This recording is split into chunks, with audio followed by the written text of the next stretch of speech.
Netcasts you love. From people you trust. This is Twit. Bandwidth for the Tech Guy is provided by Cachefly. Cachefly.com. Hi, this is Leo Laporte, and this is my Tech Guy podcast. The show originally aired on Saturday, August 24th, 2013 on the Premier Radio Networks. This is episode 1007. Enjoy. The Tech Guy podcast is brought to you by Bespoke Post, a product subscription club for men. Bespoke's monthly box of awesome keeps you up on the latest in food, drink, fashion, and more.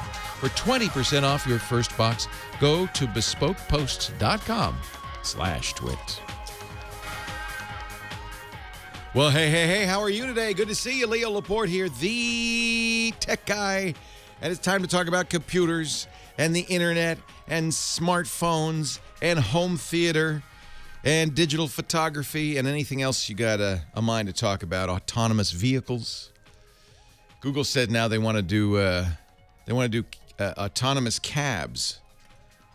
What was it? Wasn't that in the first version? You're in a Johnny Cab. You know, the Arnold Schwarzenegger movie. What was the name of that?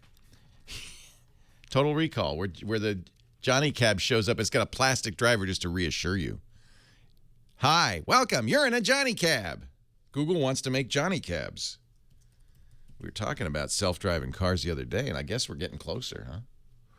Wow.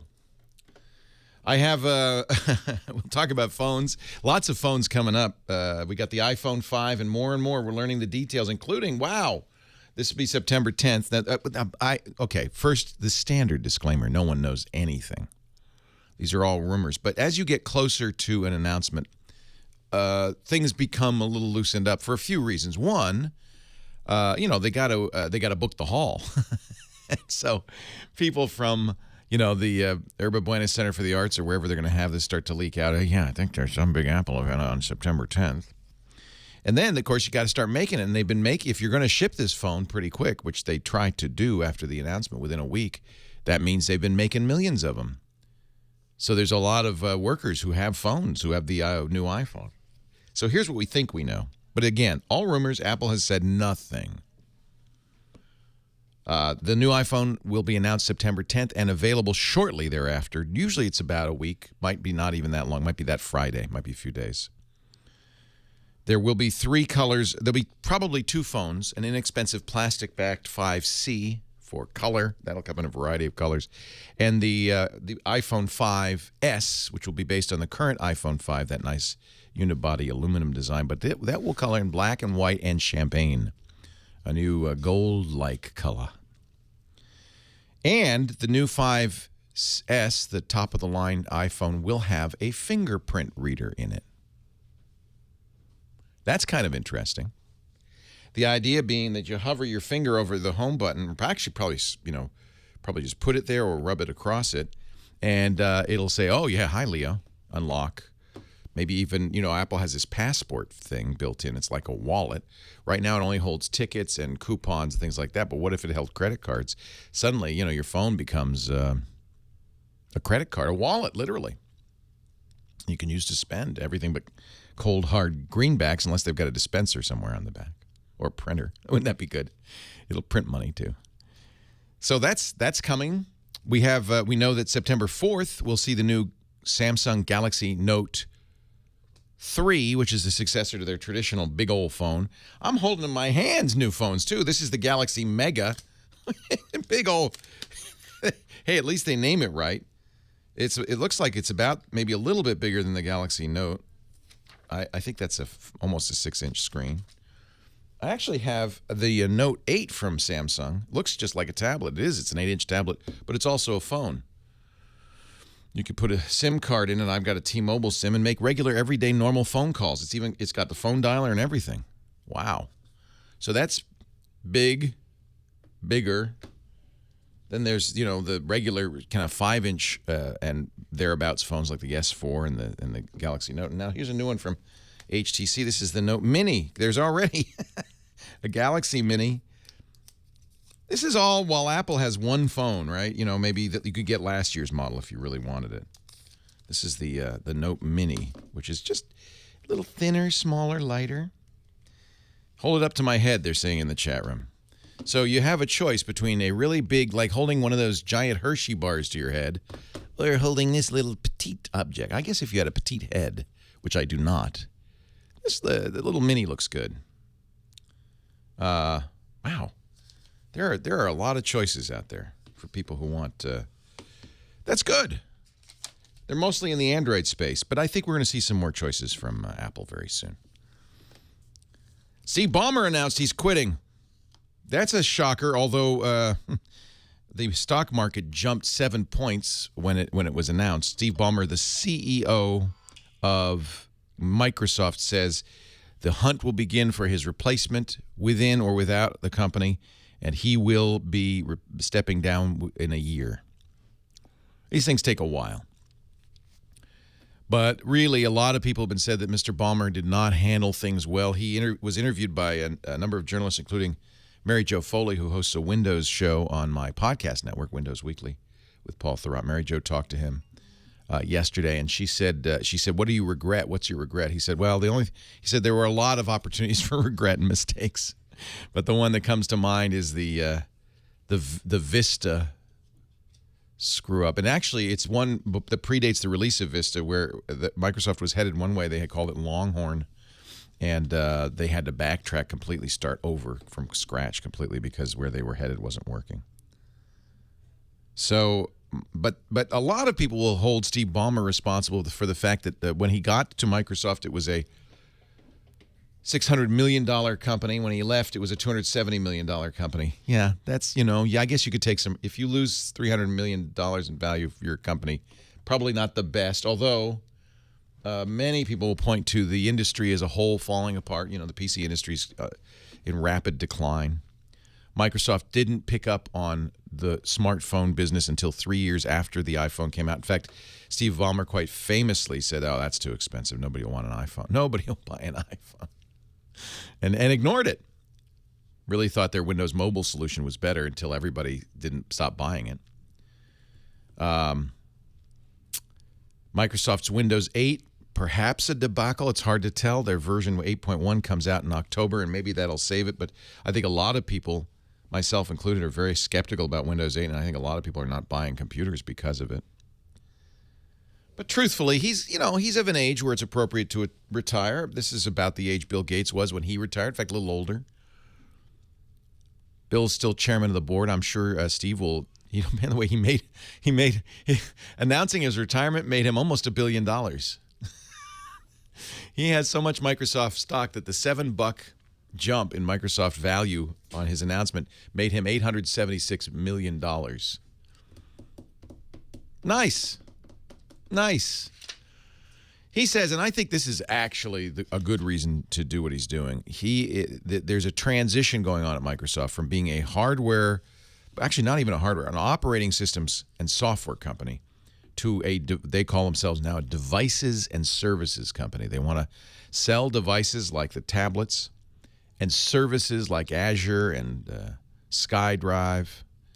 And that's where they see themselves going forward. Not the Windows company or the Office company. The Office will become a service. I'm sure Windows will become a service. That means you subscribe to it instead of buying it. And he says he's not going to be, he's too old to manage that transition from beginning to end. So he wants to bring in somebody who will be a little younger and can stick around a little longer, and oversee that transition. So there you have it. Big shock, really. Big shock. What else is going on? 8888 asked Leo if you want to talk about any of these stories. This Google self-driving car thing, it sounds like a joke, and it's not. They've been working to help major automakers build self-driving cars. They're designing their own, and they're developing a fully fledged self-driving car. In recent months, Google, according to Jessica Lesson's new blog, jessicalesson.com, Amir Efrati writing, in recent months, Google's held talks with contract manufacturers to build new cars to Google's specifications. Google's now making phones. They're making computers. They're about to make cars. And you know what? I'd probably buy one. I probably would. But then I'm a sucker for technology. 8888 Ask Leo. Let's talk tech. Leo Laporte, the tech guy. It's a 7% increase, I should say. A $7 increase.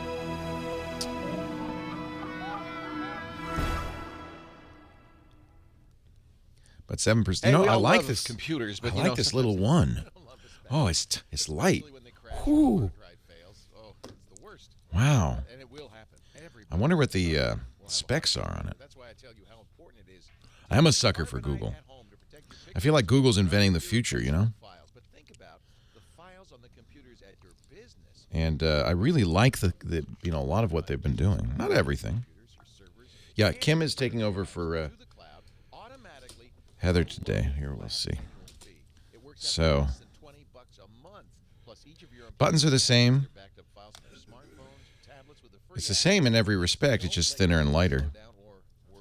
I wonder what the screen resolution is, though. That's what I don't know. It looks good.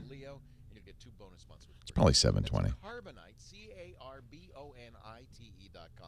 Please use the offer code Leo, and you'll get 2 free bonus months. Carbonite. Wow. If you're running a small business, you can't operate at anything less than full speed. That's why you need I like it. fastest two-sided inkjet. It's small. It's small. I bet it's 720, huh? It's shorter. Screen's shorter and narrower. So it's the same aspect ratio. That feels more like the iPhone. Yeah, if this had, we'll see what battery life is. What I'm gonna do is probably review all of them at once. Left hand is the mini. This is the mini. This is the normal one. You could tell because I've, what I should do is, I'll change it to blink feed. HCC Sense, always, thank you. There we go. Now we got pretty much the same thing on here. Let's see what version of the OS is on here.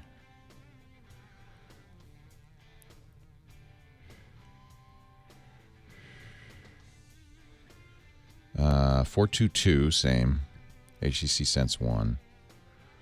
That's very similar.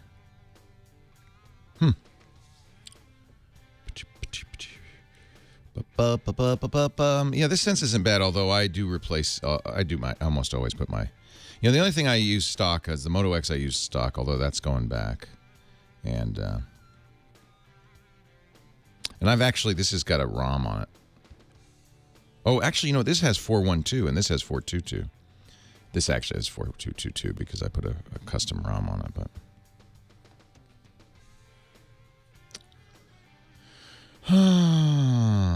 Well, I'm just going to have to test them all, aren't I? I was thinking, gosh, I don't have very many phones anymore. I sent back the Moto X. Gave the Galaxy Note 2 to my mom. Thank you, Rod. Leo Laporte, the tech guy, 8888 Ask Leo. Heather taking the day off. She's got a couple of weeks off, right? Kim's filling in. This is the only one I know about. Oh well, so then far. if you don't know, then this is it. So Kim's filling in. So when you call, you'll say hi to Kim. Who should I talk to? Well, I like Cliff from Tampa, Florida, because you've been talking so much about the Moto X. I have. It's So- finally going back. I'm sad. So, are you sending it back just because it has to go back? Yeah, or- it's a review unit. So Okay. normally I don't do review units. I buy, but in order for us to look at this before it came out, because it just came out Friday, and I've had it for a few weeks. So in order for us to review it, Motorola kindly let me have one for a couple of weeks ahead of time. But now they want it back, so that's fine. I'll probably buy one. I'm waiting. But you know what? I'll talk to Cliff, and I'll tell him why I'm waiting. Thank you, Sounds Kim. good. Cliff, Leo Laporte, the tech guy. Hi. Hello, Leo. I'm Calling Cliff. from Tampa, Florida. Yes, sir. Kim may not be nervous, but I sure am, talking to the president of the Internet. I am, in fact, the president of the Internet, which is a purely ceremonial duty. Once a year, I get to sprinkle the holy unicorn dust. Oh, I hear something. Is that you or me? That's me, I think. Is that your is new my Motorola X? I was going to say, that sounds familiar. Did you say, okay, Google now? Well, I'll tell you, I'm such a fantastic husband. Yesterday was my 47th birthday. Congratulations. We went to Best Buy, and I offered my wife the Motorola X. They had 4 of them in the store. Aren't you nice? However, I'm secretly holding out for the Note 3. But well, good news. That's announced September 4th, a week from Thursday, and will be out, I believe, the end of the month. End of September. Right. Yeah. Right. And I'm really looking forward to it. I love the Moto X. We've done the twist to get the camera to come up. We've trained it to my wife's voice for OK Google Now. Great. It's all working great. We only have one major problem. Okay. And that problem is we're an iPhone family. All 4 of us have iPhones. All of our friends have iPhones. And every time we text my wife, it wants to send the text message via iMessage instead of SMS. Yeah. I went in and I logged on her old iPhone. I logged out of iMessage. No, here's what you need to do. Look in the contacts on your iPhone, and there'll be a box that says iMessage is okay, and just uncheck that. Okay. It's in the contact. And then what about all the other people that or friends that still have her in the contacts? Their phone will want to send it via. Yes, this is I think a flaw in iMessage, and that's Apple's to be blamed. What Apple did with iMessage is said, hey, if iMessage is available, send it via iMessage. Otherwise, you can use SMS, and that's why you need to tell it in the contacts. Oh no, she doesn't have iMessage, but it should know, shouldn't it? It should. It should know, and that's a good question. You logged out of her iMessage on her iPhone, so it's not there. See, that would be confusing if she had iMessage on an iPad or an iPhone. I can understand why Apple's servers would still try to send it that way. Right, and when I send from my iPhone to her, now that I've logged her out, it'll try iMessage. Of course, it'll error, and then it'll send it via SMS. How frustrating is that? That's so frustrating. See, so, here's the thing. This is Apple's way of kind of locking you into their ecosystem. And at this point, this is really pretty much Apple's selling point is the ecosystem. Like, well, if you've bought iMusic and iTunes Music, and if you've bought iTunes movies and TV shows, if you've got iMessage, you got to stay using Apple. Yeah. And it should be easier. So here's what Plank says. Sign out of your Apple ID in both iMessage and FaceTime. iMessage and FaceTime should both be turned out. The Apple ID is associated with that phone number. As soon as there's no phone, that phone number, the iPhone phone number, is no longer associated with the Apple ID, then iMessage will be smart enough to say, well, I guess we have to text her. She's just not in our system. Okay. I will try that. Yeah. Make sure that basically it means modifying her Apple ID to not have an iPhone associated with it. Yeah. Yeah, it's kind of dumb. And then what it means is she can't use an iPhone and a non-iPhone. This is why I'm a believer in standards. If you're gonna take over for SMS, you've got to have a graceful failover, and that is not what I would call graceful. So don't take over for the standard if you can't do it right. Well, it's made me an Android believer, and I know it's a shame. Although there's lots of good. I don't want to slam Apple too much. There's lots of good things to say. But they have not figured out how to do the cloud well at all. These cloud-based services just do not work. And of course, Android and Google they understand this better than anybody. And so right. I think you're gonna be happier. I'm glad you like the Moto X. I'm curious how real people, especially those going from an iPhone to the Moto X, will feel. It feels to me like a logical choice for iPhone users. It's elegant. It's compact. Yeah, and I'm kind of a nerd when it comes to the phone, so I enjoy the Android and the extra abilities I have to manipulate it. My wife is not. She likes the Apple because everything's simple on it, right. and so it's a learning curve for her. But she's really caught on. That she's used it one day and she's able to do everything. So I think she's going to enjoy it. And you've kind of made me nervous since you've gotten rid of your S4 and you're really going with the Moto X. Well, actually, my daily driver is the HTC One right now. When the Moto X comes out unlocked, then I'll probably switch over to that. Yeah, I like the HTC One. You know, by the way, no perfect phone. In fact, I can almost promise you September 10th I'll be moving to an iPhone for a little while at least. Right. Just to try the new iPhone. I'm a little different than the average bear. I got to try them all. And I could talk to you about which one is appropriate for what uses, but there's no perfect phone. There's no phone I would say, everybody just buy this phone and forget it. I think the Moto X is pretty close. Yep, absolutely. Wish the camera were better. That's the biggest downfall on it. But hey, let me know how she likes it. I will. Hey, yeah, thanks. we'll send it to you. Nice okay, to talk thank to you, Cliff. Leo. All righty, take care. We're going to take a break in just a bit, but when we come back, Horacio in Rancho Cascades wants to do an upgrade. I want you to know a couple of things before we get to the bottom of the hour. First of all, Scott Wilkinson, home theater guru, is... Oh, no, I guess he's taking the week off. Never mind. Normally he's here. I think he's taking the week off. I'll let you know in a bit. If he is here, he'll be here in about 5 minutes. Otherwise, we'll keep taking calls at 8888 Ask Leo. And you should know the website is techguylabs.com. That's a good thing to keep in mind because, first of all, it's free. There's no subscriptions. I'm not trying to upsell you. We have podcasts. We have audio and video of the shows after the fact. And most importantly, links to every question that's asked and any websites or products I mentioned. So if you're driving around, you're listening to the show, and you go, oh, what? Don't say it slower. Don't worry. It's all on the website. Thanks to James DeRuvo, who's writing it down now. Josh Windish on my team, who will be working to add each question's audio and video to the questions. Please add your comments, too. You can do that. Oh, and there's one more thing on the website you're going to like, our chat room. If you go to techguylabs.com and click the chat link, you could join the kids in the back of the class. They're kibitzing, but they're also my mind, my brain. And it's thanks to them a lot of times that I can help you. Leo Laporte, the tech guy. Horacio Rancho. Is it Rancho Cascades? Rancho Cascades. California. Hi, Horacio. Thanks for hanging on. Actually, and it's Horatio's in Hamlet. Horatio. Yes, or hornblower. Horatio. Oh, yes. Horatio Hornblower. Yes. Alas, poor Horatio. I do him well.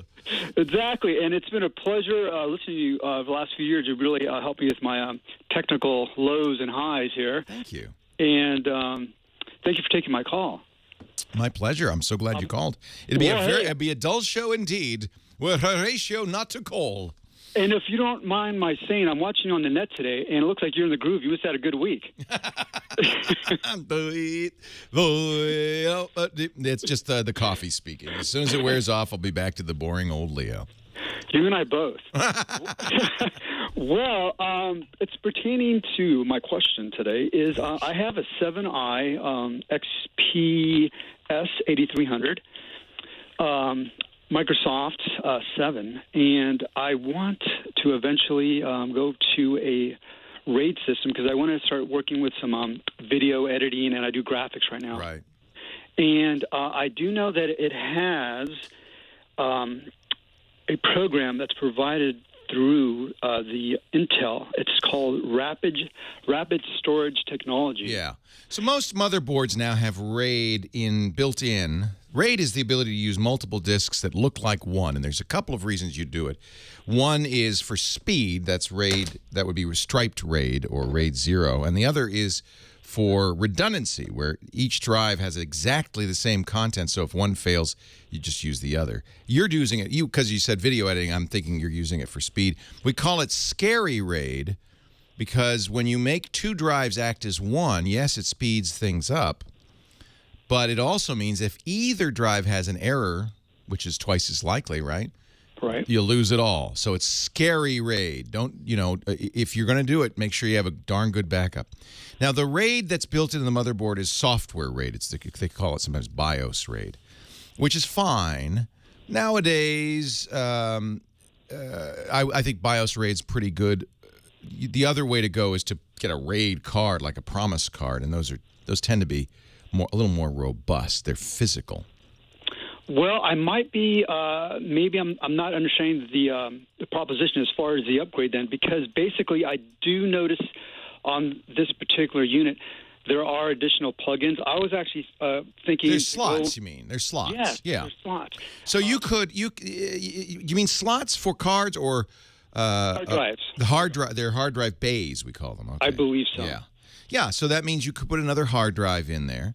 I was thinking actually going up to maybe RAID 1. Is it 3 or 4 hard drives? There's it's not the number of drives that determines the RAID level. The number, although higher RAID levels do require more drives, it's just the kind of RAID it is. So there's striped, which is faster because it writes to one drive, then writes to the other drive. Writes to one drive, writes to the other drive. So you don't have to wait for the drive to come all the way around. On modern speedy drives, that's probably a minimal improvement. I'm not sure I'd recommend it. The other one is mirrored RAID, where it writes to both drives at the same time. Then there's higher levels of RAID. The one that's most commonly used for backup storage on network attached storage is RAID 5, which does require more drives because essentially you take about a third of the storage and you use it for redundancy, and that makes it more robust. Now that is what I was actually So then it's everything. It makes a bigger drive because you're combining those drives into what looks to the computer like a single drive. It makes a faster drive because it does use interleaving, but it also makes sure that there's redundancy, so you're a little bit backed up. So RAID 5 is a good choice. But now I think you need at least 3 drives in the 3 bays to do that. And that is exactly what I was. Or is it 4 disks? It might be 4 disks. Yeah. Oh, I'm sorry. I was intending to actually go the full bore, so go to the 4. Yeah. Now my most. I don't usually BIOS does not support RAID 5. Usually it supports 0, 1, sometimes 1 plus 0. Rarely does it support 5. Because, I was doing some research on the actual documentation they have within the system for the Intel, and it was a little confusing about that verse with it. But it actually, I do believe it supports the full tilt. Excellent. I'm a fan of RAID 5. I like it because it means that any one of the drives in your RAID array can fail, but you don't lose any data. You'll have to put a new drive in. By the way, it is not 4. It is 3. The chat room said 4. Okay. I've checked again. It's 3. I think, so that's why I probably felt a little more... yeah, it is 3. And if any one of those 3 dies, then you will just pull it out, put a new one in. You probably have to rebuild it, and then you're good to go. You've not lost a bit. And that means it's more redundant, really, or more reliable, I think. I believe you're correct, and this is the most pertinent question. I couldn't find it in the data. I was hoping that you might maybe be able to zero in on this question. Yeah. What would be the maximum capacity of the additional hard drives? Now, it came with, I think, a 2 terabit. So typically, RAID 5 requires 3 or more drives of exactly the same size and brand. Okay. They have to match, and you'll get all 3 added together minus roughly a third for redundancy. Oh, that's great news. So if you have 3 1 terabyte drives, you'll get roughly 2 terabytes of storage with redundancy. It's a nice compromise between speedy and reliable. And this one came with a 2, so I can actually put 2 more. That's great. 1 or 2 more, yeah. A total of, I guess, it would be 6 or 8, huh? Right. RAID 5 is technically block-level striping with distributed parity. It requires 3 drives, but you could put more in, absolutely. At the same level as the initial, the 2 terabyte? That's right. But remember, when you move to RAID, you're going to erase the contents of those drives. You'll have to start over. Okay, so it's clean. So might as well reinstall. Yeah, everything gets reinstalled. You can't. And similarly, if a drive fails, it depends on the device. There are some RAID devices that will continue on, but I think on the kind you have, it's most likely you'll have to put another drive in, rebuild it, and then be able to use it again. I was assuming that, so that's good. Well, thank you for your time. I really appreciate it. Yeah, good questions, techie questions, but a good thing to know because you might hear these phrases. And certainly when you buy an external box that has more than one drive in it, it's using some kind of RAID inside. It's using some sort of... RAID stands for Redundant Array of Independent, Intelligent, or Inexpensive, depending on who you ask, disks. The I can mean a variety of things. The original RAID was inexpensive disks. The idea was you could use dumb, cheap disks and make them more reliable, more speedy, by using this technology. And it's very widely used in servers and so forth. Nowadays, I think hard drives are fast enough that you're probably not gaining a big speed advantage, to be honest. Andy, Los Angeles, Leo Laporte, the tech guy. Hi, Andy. Hey, great talking to you, Leo. Thank you. Welcome. Thanks for taking my call. Sure. So I am a novice, web designer. I'm a professional video editor by trade, but I've listened to your show for a long time, and I'm doing my own project, so I decided to put a web page together through Squarespace. Great. And it's a pretty cool site. What's the site? What's the site? You mean what's the name of my site? Yeah, can we plug it for you? Yeah, sure. It's you sound reluctant. Is this? We don't have to plug it for you. No. It's great. It's for a documentary project that I'm doing about the highest video game score ever. I love this idea. Hey, can you pick up the phone because it's a little echoey with the speakerphone? I'd appreciate. Oh yeah. Sure. Sorry. Thank you. No problem. So, what's the name of the documentary? The name of the documentary is also the name of the site. It's called Man versus Snake. So it's Man. Hold on, I got to talk to you about this. We're going to take a break. When we come back, Man versus Snake. I love it. Leo Laporte, the tech guy. What a brilliant idea. The Snake game. The first billion-point video game. Mailing and shipping are an important part of running your tries small. to elevate one's vision to high plateaus of greatness. One expects a noble trajectory. It's sort of like Everest. You knew it could be climbed. It's there, and so it has to be done. Only one person will be remembered as being the guy that did it first. Points are free, quarters are hard to come by. It was the only game in the golden age that set this scoring benchmark of 1 billion points. But a little back-of-the-envelope calculation shows that you're going to be playing for 2 days. By the time he reached his billion points, Tim McVeigh had logged 44.5 hours of non-stop play disgusting. on 1 quarter. It's absolutely insane to sit at a video game that long. I mean, this is real, kind of epic, mythic attempts to get this 1 billion points. You can't believe it even after you see it. The way it was Tim McVeigh plays this nibbler game, guiding the slithering snake and racking up the points. He did that. He got 1 billion points on nibbler. What the fuck is nibbler? Nibbler is a snake that's going through a maze. The sound of nibbler makes you want to be anywhere but in front of it. It's fun to play for the first 20 minutes, and then it's not so fun. It's nibbler, it's a horrible game. The guy who got 1 million points is Tim McVeigh. Wait a second. No, it's different Tim McVeigh. It's not that Tim McVeigh. Really nice guy. Not a terrorist. If somebody ever had everyday, ordinary farmtown boy tattooed on his head, that was Timmy. You didn't have to. This is a great idea. Anywhere and be the best. Tim had an energy to him. He had a magic that made him say, I want to be a superstar. And on Tim McVeigh Day in Ottumwa Saturday, the self-proclaimed video game capital honor. Nothing going on in Ottumwa. The key to the city and the keys to a nibbler game of his very own. Oh yeah, I'm sure that's the number one thing he wants to do is play nibbler. Il punteggio mondiale è di un americano. Sì, un certo No. McVeigh. 1.1 miliardi. Oh no! Incredibile. Those bastard Italians. Zanetti from Italy. I broke the nibbler record that occurred 25 years ago. Apparently somebody had beat my record, so that little voice in my head says, you gotta beat this back. Invidia, uno dei 7 peccati capitali. Envious. Tim wants to make sure there's no shadow of a doubt on his accomplishment. That he is Mr. Nibbler. At first I thought he was kind of crazy. This is what happens when you play a lot of video games. It's going to be a tough thing for him to do. I don't know if it's realistic for Tim. I wish him good luck on it. I gotta get used to the guy who wrote Nibbler. Used to setting. I gotta get used to not sleeping, planning my bathroom breaks. I think it's gonna be like riding a bike. I don't think there's a player in the world that could possibly beat me on it. We're just going to have to find out what happened a little later. They got a few days to go on their Kickstarter, but I love this idea. Leo Laporte, the tech guy. We're talking to Andy in Los Angeles. He is a documentary filmmaker, wants to make a movie about The King of Nibbler, which is a arcade video game. A kid named Tim Shea got 1 billion points. We've been watching during the break. I've been watching with the chat room the trailer. This looks great, Andy.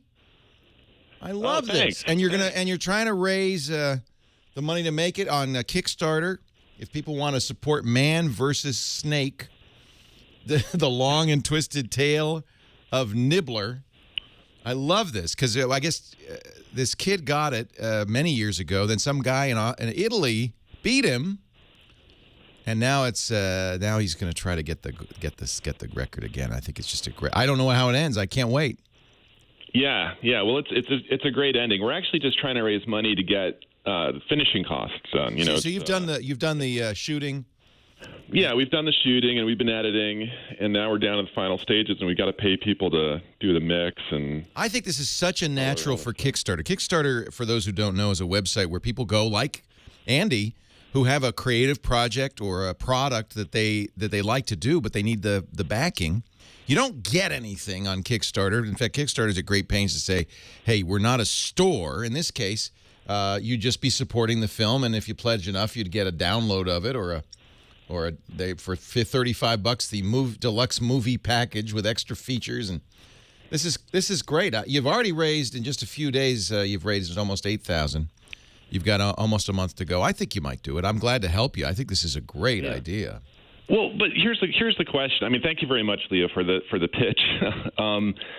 We really appreciate it. But the problem is this: when I was building the site, which I had never done before, I was putting up pages, and within Squarespace, you have pages that are unlinked until you decide to link them, right? Right.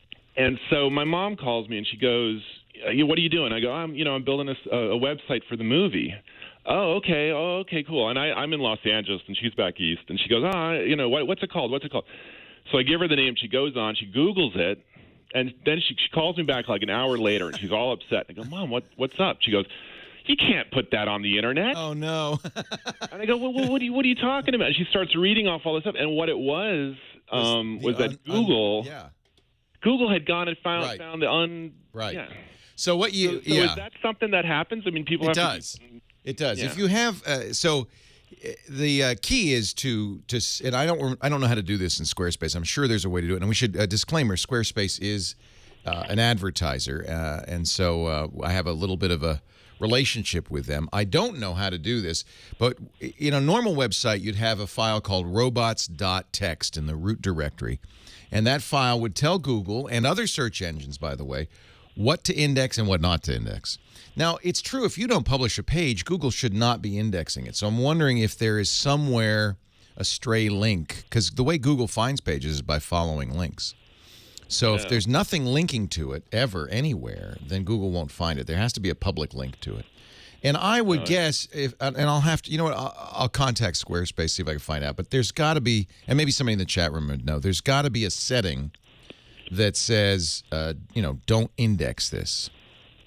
I would look in your settings. When you're roughing out a website, web page, or maybe you're doing a press release, but you don't want to publish it until that happens all the time, and that's why Google created this notion of robots.txt, a simple text file in the root directory that says what to look at and what not to look at. Because you're using Squarespace, it won't. You could do that, but more likely there'll be a setting. Somewhere in your Squarespace settings that says don't index this. Oh, okay. But I should maybe it's a meta tag, no index meta tag or something. Normally there's a text file that says don't index this, but don't index that, and all search engines honor that. That's the polite way to be a search engine. You don't want to search. Okay. Well, maybe I goofed up and just didn't click. I would look. Yeah, and that's no fun. You don't want your mom to find it. Oh, yeah, it's totally embarrassing. You're like, your grammar is terrible. Yeah, you can't write that. But I'm telling you, everybody, I really want to, I think this looks, I want to see this movie, so support it. Thanks. This please. is great. This is a really great idea. It's a really inspirational story, and it's got a great ending. So. Oh, don't tell me now. That's the fun of it, right? The surprise. Yeah. Hey, good luck, Andy. We will put, Canuck in our chat room is giving me a link to a article on the Squarespace site about how to keep robots from following. I'll put that link at the show notes at techguylabs.com. It seems to me that this should be fairly simple to do. I would think that Squarespace would have a switch. But anyway, there's a couple of articles, one from Squarespace and one from a site called Square Flare that tell you how to do this.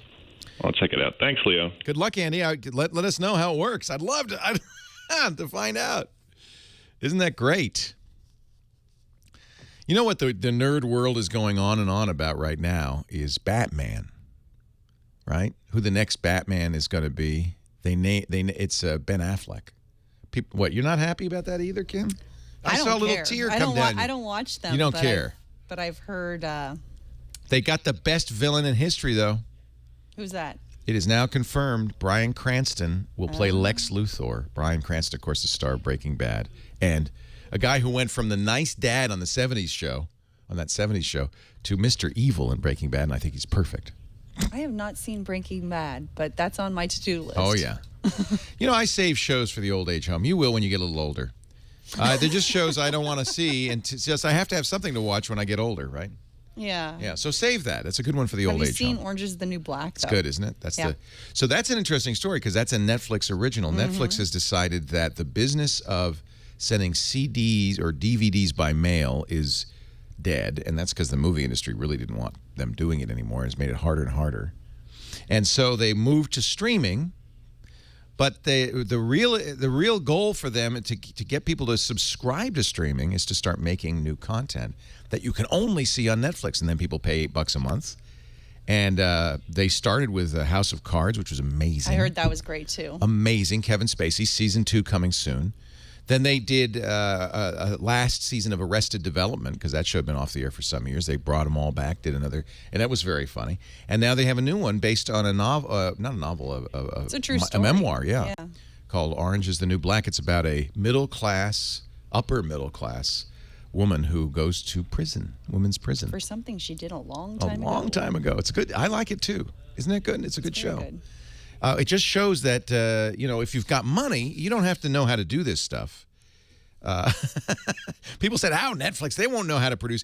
No, they give money to people who know how to do this. For House of Cards, they went to Kevin Spacey's production company, Trigger Street, offered him a ton of money. I think the rumor was $100 million, and Trigger Street knows how to produce great content, so they did. And Netflix gets the benefit of it.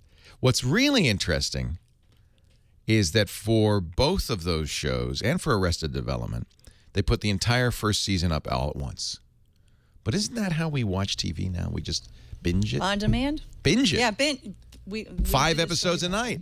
I'm going to watch it till I can't watch anymore. Till my That's eyes what I did with Orange is the New glaze Black. over. You were able to watch probably the whole season? Well, I haven't. I'm only like episode 6, so I still have a ways to go. Me too. I haven't finished it yet. It changes how we think of TV. I just watch it all. No commercials. There's different schools of thought about this. One of the things that we're starting to see with live TV is the influence of Twitter, and I suppose to a lesser degree Facebook and other social networks. But when there's a lot of Twitter activity around a live show, people watching it live and tweeting kind of in a community, talking behind the scenes, it can boost the ratings significantly. And it's an argument for doing these shows, one show a week, because people are back to, in some cases, watching live TV. They just set a new Twitter record for the most tweets per second a couple of weeks ago. I would ask you to guess what it was, but you never will. It wasn't the election. It wasn't the Academy Awards. The new record for tweets per second was set August 3rd in Japan. They love Twitter in Japan. 143,190 tweets in 1 second, all about the re-airing of a 10-year-old movie called Castle in the Sky, an anime movie. Very popular. Good movie, actually. But it wasn't even a new movie. That's the new Twitter record. I haven't seen a fail whale in ages. Remember they used to, when Twitter would break, they would have a floating whale? Twitter's down. I haven't seen that in a while. Leo Laporte, the tech guy. More calls right after this. All right, I'm going to have to ask your help. Chat room, I've got a box of awesome. Well, I got 2 boxes of awesome. I'm a little behind on my boxes of awesome. And I don't know which one to open, so you're going to have to help me. So there's a little box of awesome. And there's a big box of awesome. And the big one's really heavy, and the little one's pretty light. But sometimes good things come in little packages. What is a box of awesome? Well, if you go to bespokepost.com, you can find out more. It's a gift pack, basically, for guys. It's a great gift for the geek in your life. If you go to bespokepost.com/twit, we've got a special deal. Let me type that in so you can see it. But what these are is, this is a popular category right now. It's curated boxes, gift packs. They come in, they arrive every month, and they're pretty amazing. Let me show you some of the boxes. They're pretty amazing. I'll give them my email so I can see the boxes. There we go. So there's like a poker set. There's the Hemingway box, which is a knife and a pen. Martini set. I showed you the barbecue set, the coffee set. So these are just fun things. So chat room, I need to know, what should I open? Which box of awesome? Big or little box? Big or little box? They all want some people, all right, big, little, I can't tell. The little box is the Hemingway. What's the big box? Do you know? Open them both. No. I'm going to open the big one because it's really heavy. You can see why this is a fun gift for somebody, because when it arrives, it's all exciting every month. They cost $45 for one box, and then they have discounts if you buy it, 6 months or a year. But the nice thing about this is they can go online and say, I don't want that box. It's kind of like the Book of the Month Club. You can see the box ahead of time. The nice thing is just getting this every month. Just think how your correspondents, how happy they'll be. All right, the big box of open, the big box of awesome. Here comes the grand reveal. It's big. It's heavy, too. Oh, it's the poker set. Oh, man. It's called Aces. Information, blackjack cheat sheet, poker night alternatives, pie gal poker, hidden tips and tricks. Know your odds. What's in here? Ooh, wow. Holy cow. I'm glad I opened the heavy one. Holy camole. This is gorgeous. You got all the chips. I love this. They've got used playing cards from the casino. I always buy those when I go to Vegas. This is from the Rio, and this is from the Hard Rock. That's fun. This deck of cards was used in actual play in this fabulous casino. You've got your dealer knob there. That's good. The chips. Isn't that beautiful? Imagine arriving at your next poker game with that. No wonder it was so heavy. Those are real clay chips. That's beautiful. So that's a box of awesome. You see how happy people would be? Look, I want you to try it. It's absolutely guaranteed to be a delight, or just send it back and get a different box or get your money back. If you go to bespokepost.com/twit, you're going to get our special offer, $10 off your first box of awesome. Or, I think that's it. Wait a minute, let me go there. What says right there, doesn't it? 20% off, not $10 off. That's $9. 20% off your first box. bespokepost.com/twit. Check it out. I guess I can't get there anymore because I logged in. Isn't that cool? Subscribe, preview, receive, repeat. This poker one is awesome. To rob a casino and get away with it. All righty, Bespoke. I like this box. Awesome. Well, hey, how are you today? Leo Laporte here, the tech guy. Time to talk computers and the internet and cell phones and camcorders, MP3 players, home theater. Phone number is 8888 Ask Leo, 888-827-5536. Toll free from anywhere in the U.S. Outside the U.S., you can call that number. Just use Skype, and it won't cost you anything. Show 1007 in the ongoing quest to make technology work for you. Moving on, let's see. Our next call from Robert in La Puente, California. Hi, Robert. Leo Laporte, the tech guy. Robert. Yeah, you calling for me? Yes, sir. You're on. Welcome. I heard a noise instead of... There was You hear a little chime. Yeah. That pleasant little chime means you're on. Thanks for accepting my call there. Oh, yeah. Thanks for calling in. What can I do for you?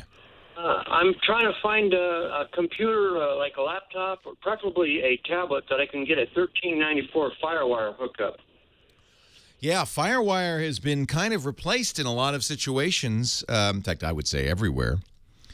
FireWire is the name Apple and Intel gave it. The technical name is IEEE 1394. It would be the same thing.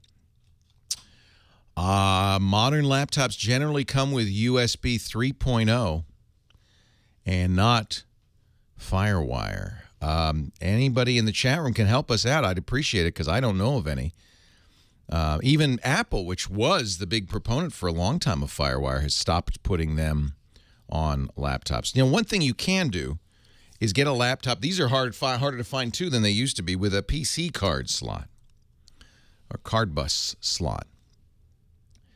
If you've got a card bus slot in there, and there's probably you want the little one, you can easily find FireWire cards to go in there. I guess you could get a USB 3 to FireWire adapter. That's not ideal either. A lot of these, a lot of people want them because of older hardware that uses FireWire, like a camera, like a camcorder. But it's pretty much dying out, which is still which is very sad. It's very sad. I guess it's not unheard of. I mean, remember SCSI? A lot of computers had SCSI connections, parallel port connections. Those are gone. FireWire is now dying out. USB 2 is being replaced by USB 3. On the Apple side, they've decided to go with Thunderbolt. And as if that weren't enough, Thunderbolt 2 will be part of the new Mac Pro, even though there's nothing to attach to Thunderbolt. So these things just move on, I guess. USB to 1394 will work. You know, it won't be as fast, but it'll work. Or get something that has a card bus slot and get a card bus card, I guess. Kevin in La Crescenta, California. Leo Laporte, the tech guy. Hi, Kevin. Hey, how you doing, Leo? I'm well. How are you? I'm doing great, thanks. Long-time listener, first-time caller. Thank you, sir.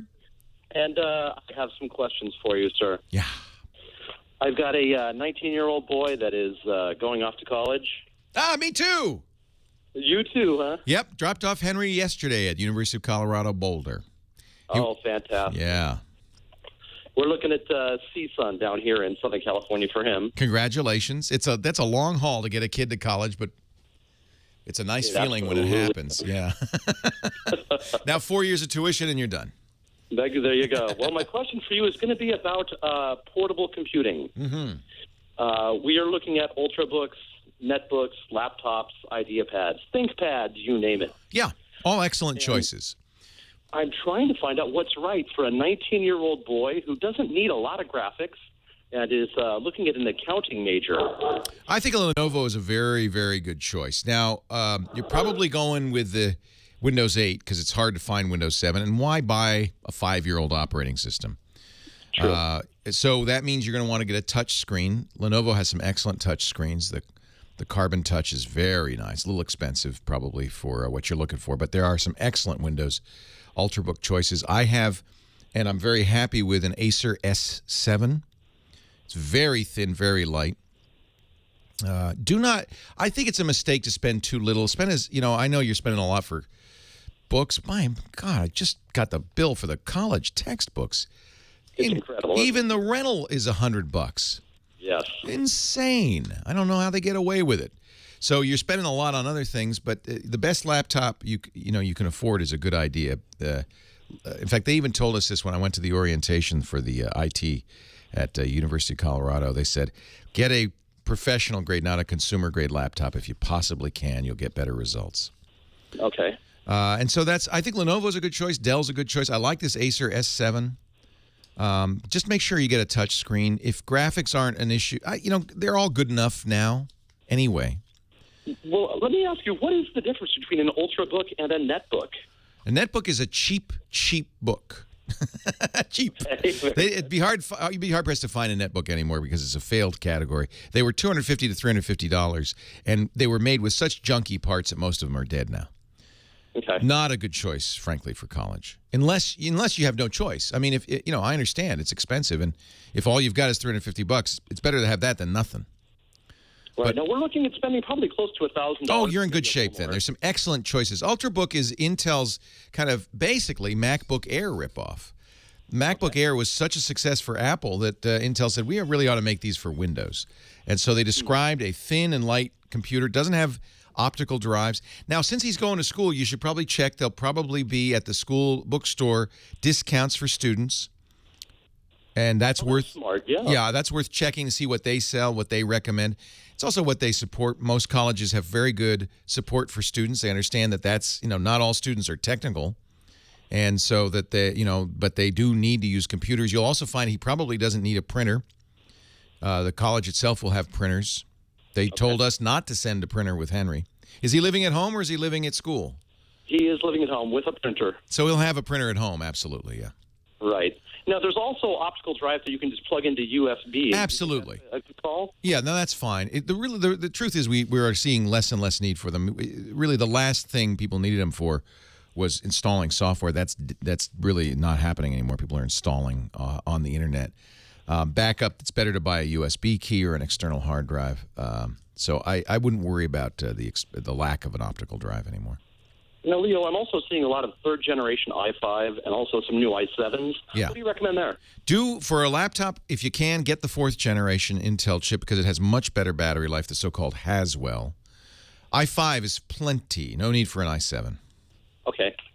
So a Haswell or 4th-generation i5, definitely my recommendation to get better battery life. They actually have better graphics built in. You want Haswell. Fantastic. All right. Hey, thanks for the Thanks for your call. help. Congratulations, Dad. Likewise. It's a exciting but sad moment. It's bittersweet. You got him out of the house. But sometimes, I miss Henry. You only remember the good stuff after the fact. All the painful stuff is just a blur now. All the hard work. Yeah, they told me not to bring a printer, not to send a printer with Henry because there's no need. They can print on the network to a lot of places. But even more importantly, a lot of professors don't want the paper. They want the email. They want you to email your work, digital versions. So it really doesn't, it's no longer necessary. Same with optical. You really don't need it anymore. We've moved on. We're not, I don't think, to the point where you could get away with a tablet instead of a desktop. At the very least, you'd want to get, if you're going to get a tablet, something like the Surface Pro with a keyboard so that you have the capability of typing. You're not going to type a paper on glass on a tablet. And you know what's funny? I thought, oh, great. Once we get textbooks on tablets, we'll be saving so much money. No. They're still charging hundreds of bucks. Leo Laporte, the tech guy. Yes, and every student should bring a typewriter with them.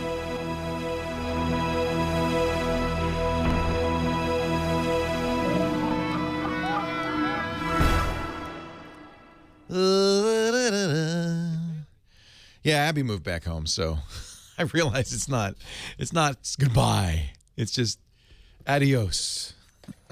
Have a fun. Oh, I know. And at least you get a resale value. Abby rented her math textbook, $100, or maybe it was her bio, $100 for a semester's rental. They rob you blind. It's terrible. Rental, huh?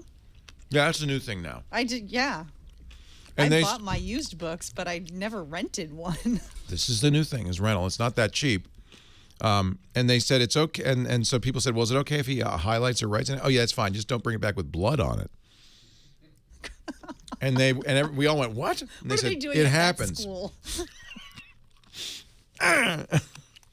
My roommate won't let me sleep. So it feels like a scam. Books are a scam. They should not be that expensive. It seems like it's like, how could it be that expensive? I can remember, $250 books. Yeah. No way, How could it cost that much? Yeah, they don't cost that much to produce. Well, there you go. There you have it. They got us. What are we going to do? You got to buy them. Yep, no choice. But what about the ebooks? They don't put any of the... No, and there's no resale value on the ebooks. So I think ebooks don't really save you any money.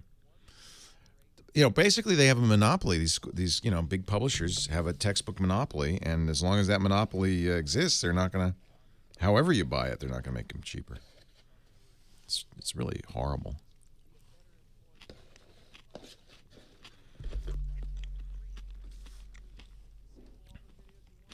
Tell me one college is not a party school.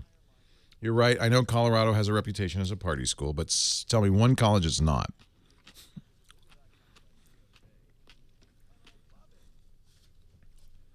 Well, tuition. Yes, we're all protesting tuition hikes too. Believe me. The whole thing is probably a scam. But I'm not going to experiment on my kid.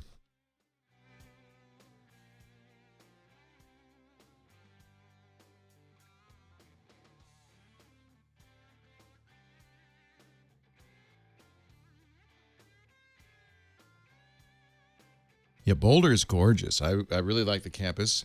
They're going to get their first snow in about a week, which is exciting.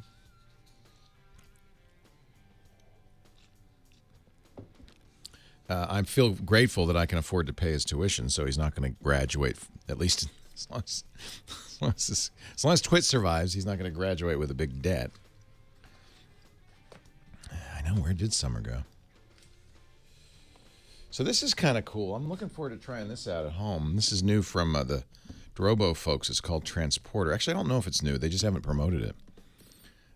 Basically, it takes the place of Dropbox. You plug it in at home to your Ethernet. It's got a, this one has a terabyte drive in it. I think it's $199 for the terabyte, and then more for there's a 2 terabyte as well for $299. And then the software lets you sync up. Basically, it's the same as Dropbox, but you own the storage. AES 256-bit encryption. I like that. So I'll give you a review of that. I'm kind of excited. I think it looks kind of cool. It looks great. Very fun looking. Yeah, I dropped out after a year and 2.5 years. It's I asked him how's it like the Pogo Plug, and I think really what they're trying to differentiate, I think it's the same, is by software. Leo Laporte, the tech guy. 8888 Ask Leo. That's the phone number, 888-827-5536. Toll free from anywhere in the U.S. and Canada. Our website is techguylabs.com. Let's move on to our next caller, Gene in Las Vegas. Gene, Leo Laporte, tech guy. Hello, Leo. Hi, Gene. How are you? I'm well. I'm so glad to talk to you. I've been listening to you for longer than I care to admit, or I would age us both. You can't age me any more than I already am. I am well aged. Well, and I can't think of anybody to help me make this decision.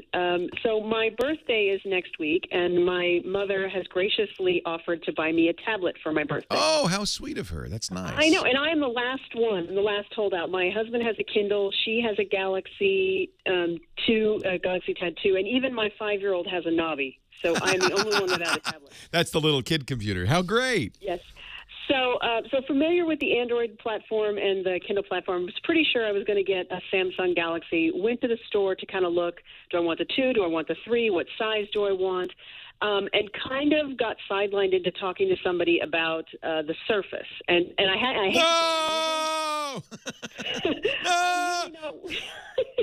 No.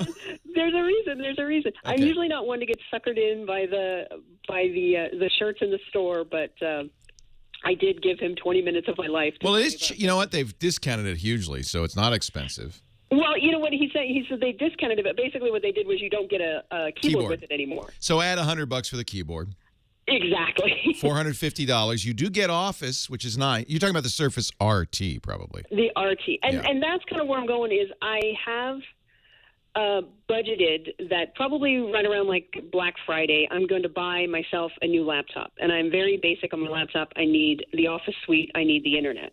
So that's kind of where he hooked me. Well, yeah, you wouldn't need a new laptop if that's all you use. Right. So that's my question is what's, and I've looked all over the internet, and there's just as many sites for people who hate the Surface as there are for people who like the Surface. So. Let's pretend that Microsoft doesn't exist, that Windows isn't, because this isn't a Windows machine, and don't confuse it with a Windows machine. The only true Windows app that runs on it is Office, and that's only because Microsoft put it on there. Mm-hmm. You cannot install any of your other Windows apps on it. Right. You can only install these so-called, Metro full screen apps in the store, the App Store. So in that sense, it's very much like an iPad or an Android tablet. But it's like one that has a full version of Office on it, which is kind of cool. Play with Office for a while though, because a couple of things I noticed.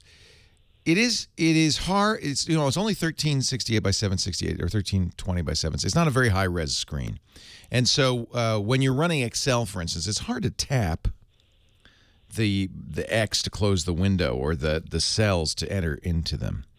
It's a little tiny. Now, if you have beautiful little lady fingers, it might not be a big deal, but my big fat man fingers just don't work so well with that. So if it's Windows. It's like if you took an iPad and made it be more Windowsy. It's like that. So I'm wondering if I'm better to just follow my original plan and just get my Galaxy tablet. What do you want to do with it? You want to surf the net, do email, that kind of thing? I want to surf the net, do email, do Word documents, spreadsheets. Then you get the guy at the store was absolutely right. When you say Word documents and spreadsheets, there is nothing that works well on Android. You really want a Surface RT, I think. Well, I'm wondering if I should just get the Galaxy tablet and then go ahead with my plan to buy a new laptop in the winter anyway. Maybe you might save some money doing it this way. So you think the Surface is here to stay? You think they're really going to... Yeah, well, first of all, Microsoft's not going to stop. Whether that's right or wrong is another matter entirely. But they're all in. They're committed. Rightly or wrongly, they're committed to this notion. Okay. And how is the internet browsing? Because that was one of the things he said. He said, there may not be as many apps for it, but if you don't have an app for something, you can just launch a browser and just go to a full-fledged website. And I heard that the browsing is very slow. Yeah.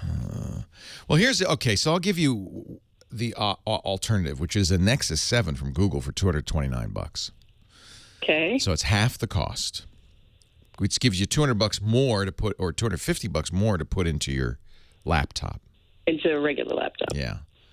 Now, remember, on the laptop, you're going to have to buy Office. Right. So that's going to eat up that profit right there. Very true. I think the guy was not steering you wrong. I think given its price drop to $350, plus you want to get the good keyboard, not the touch keyboard, but the type keyboard. Yeah, that's only like $20 more, but so much better. Worth it. It's a real keyboard. Exactly. Then you really have a laptop, especially for what you've just described. I think it's adequate. Yeah, I don't really have a lot of apps installed on the laptop I have now. I spend most of my time on the web. On the web and Excel and Word. That's who this was designed for. So I just have one device. I don't have to have a tablet and a laptop. Yeah, exactly. It's more laptop than tablet. I mean, if you're getting a tablet because you want the portability, it's not that portable. It's thick. It's heavy. A little Galaxy or a little Nexus 7 is 7-inch is a lot easier to carry around and put in your bag and have with you. The Surface RT is more laptop sized in weight. Okay. It's a tough one. I'm not. You're going to have to go back to the store and spend some time with it. Do me a favor. Go into Office. Do some of the things you would do in Microsoft Office and make sure you're comfortable with that. Got it. That would be good suggestion. That would be the one thing. Now, I think the Nexus 7 for a tablet is great, and that's the one I would look at because it's so inexpensive. It's an amazingly high-resolution screen. It's a pure Android experience, no Samsung stuff on top of it. I like it a lot, the Nexus 7. That would be the choice, a $229 Nexus 7, and then get a real laptop. To me, that's what I do. I'd be happy. Do you find that you're happy with the smaller size as opposed to like a 10-inch tablet? I am. I am. But that's another one you got to get. It's very personal. Right. I have all the sizes at home because my daughter's Nobby's a 7. Right. You can look at different sizes. Are you reading books on it? Are you surfing the web? You're doing email? Yeah. Email, surfing the web, a couple of apps. Yeah. Boy, that's a tough one. You'd have to try it. I know people who love who will not use anything less than a 10-inch. So it's hard for me to say. I think if money were no object, then I would get a Nexus 7 and a real laptop. Okay. Like an Ultrabook. Yeah. And I think that gives you the power that you really want when you need it. Yeah. And for the rest of the time, you just carry around something small and light.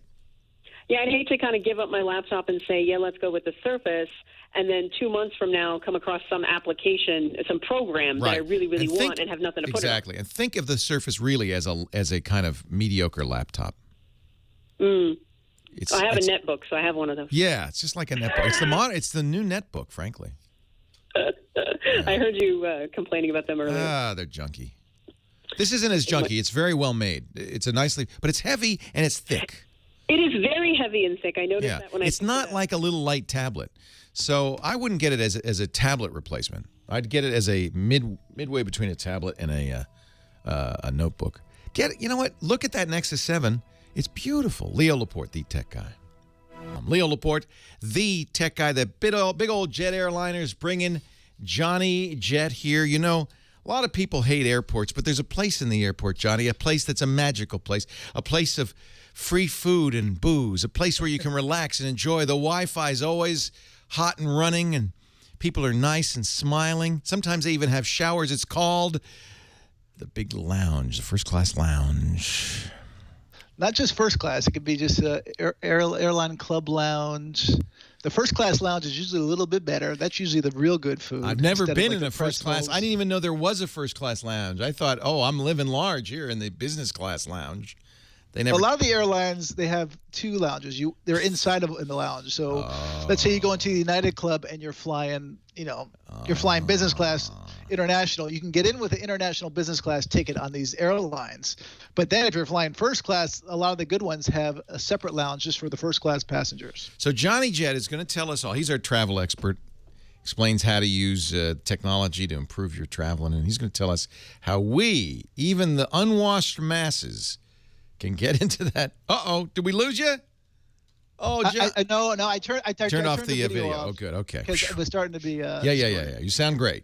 So, how can we get into the lounge without being loungers? All right. Well, there's a few ways. But first of all, while everyone's waiting, I think they should download an app called Lounge Buddy. It's brand new. Lounge Buddy. It's for the iPhone. Fortunately, it's not for the Windows phone, which I have. But I'm using my wife's right now, and I downloaded it. But it's in beta testing, and so you have. And actually, if you go to my website, in the chat room, I just sent the link. They gave me 500 coupon codes to give to your listeners. Can we get a code by going to your website? Yep. If you go to the website, go to johnnyjet.com and scroll down a little bit, and it'll say Travel App of the Week, Lounge Buddy. I guess we should say what it does before we all rush to get it. Yeah. So what it does, it's a really cool idea because it'll ask you a bunch of questions. So it'll ask you where you're flying, first of all. What are your destinations? Which airport you're leaving to, where you're transferring, if you are, and where you're arriving. It'll also ask you what type of service you're in. Are you on a business class ticket, first class ticket, coach ticket? And then it'll ask you what kind of credit cards you have and also what elite status you hold. Okay. And that's all important This is worse than Facebook. It wants everything.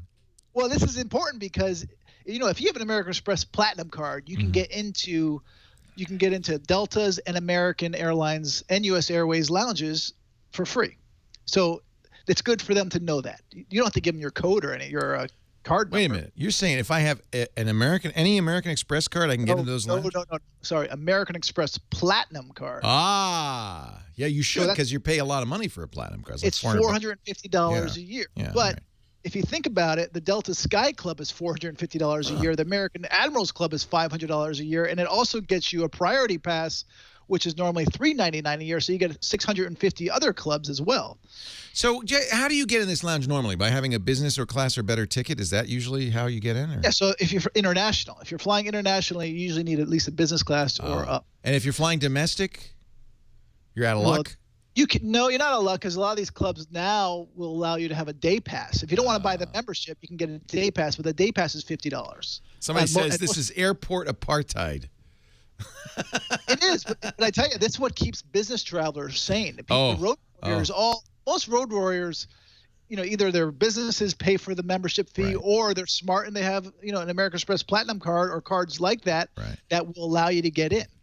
So, but there's this app called Lounge Buddy. So you tell you where you're going, and it will tell you all the amenities. First of all, how strong the Wi-Fi is, which I love. If there's showers, if there's free booze. This is kind of like the seat guru for lounges. It is. It is kind of. I love it's a little bit more complicated, but. So it's not available yet. It will be out on the iPhone, but you can get a early. You can get like a beta test of it now. So why do people do that, by the way? I don't understand that whole. Because they want to try it out on a small number of people first, or because they're hoping to get somebody to mention it on a radio show. One or the other on their website.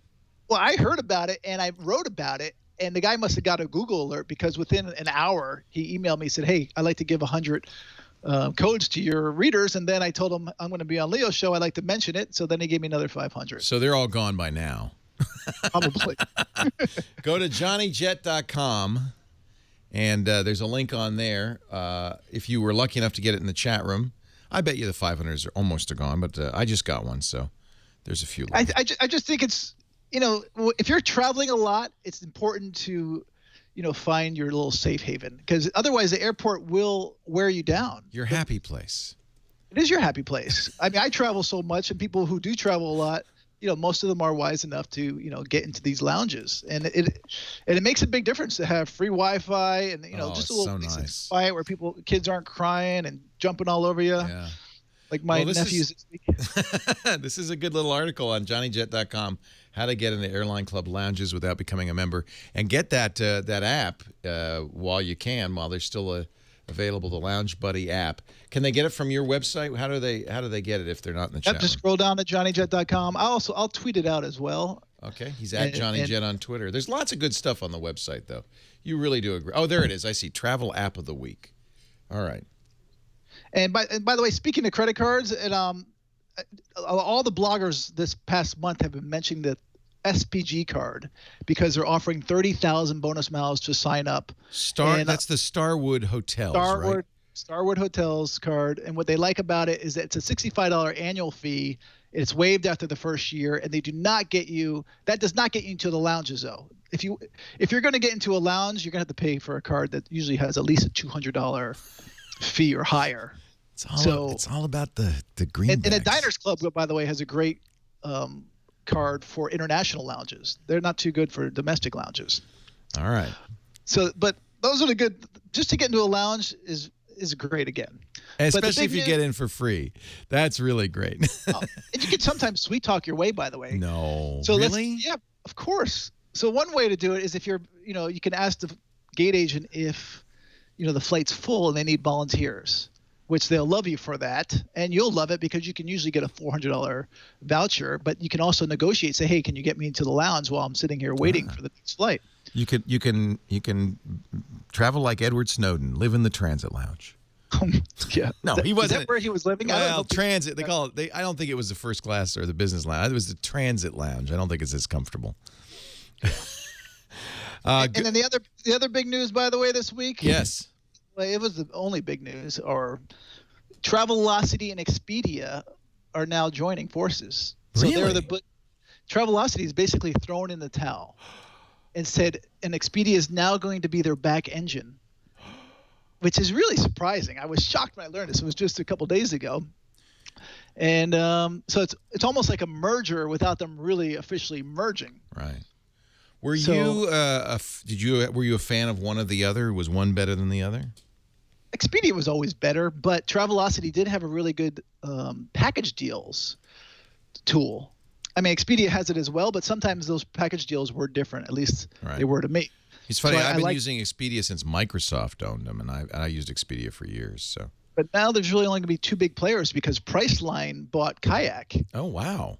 And now Expedia with Travelocity. So now it's those two big players. Pretty soon there'll be one airline and one website, and we can all just go home.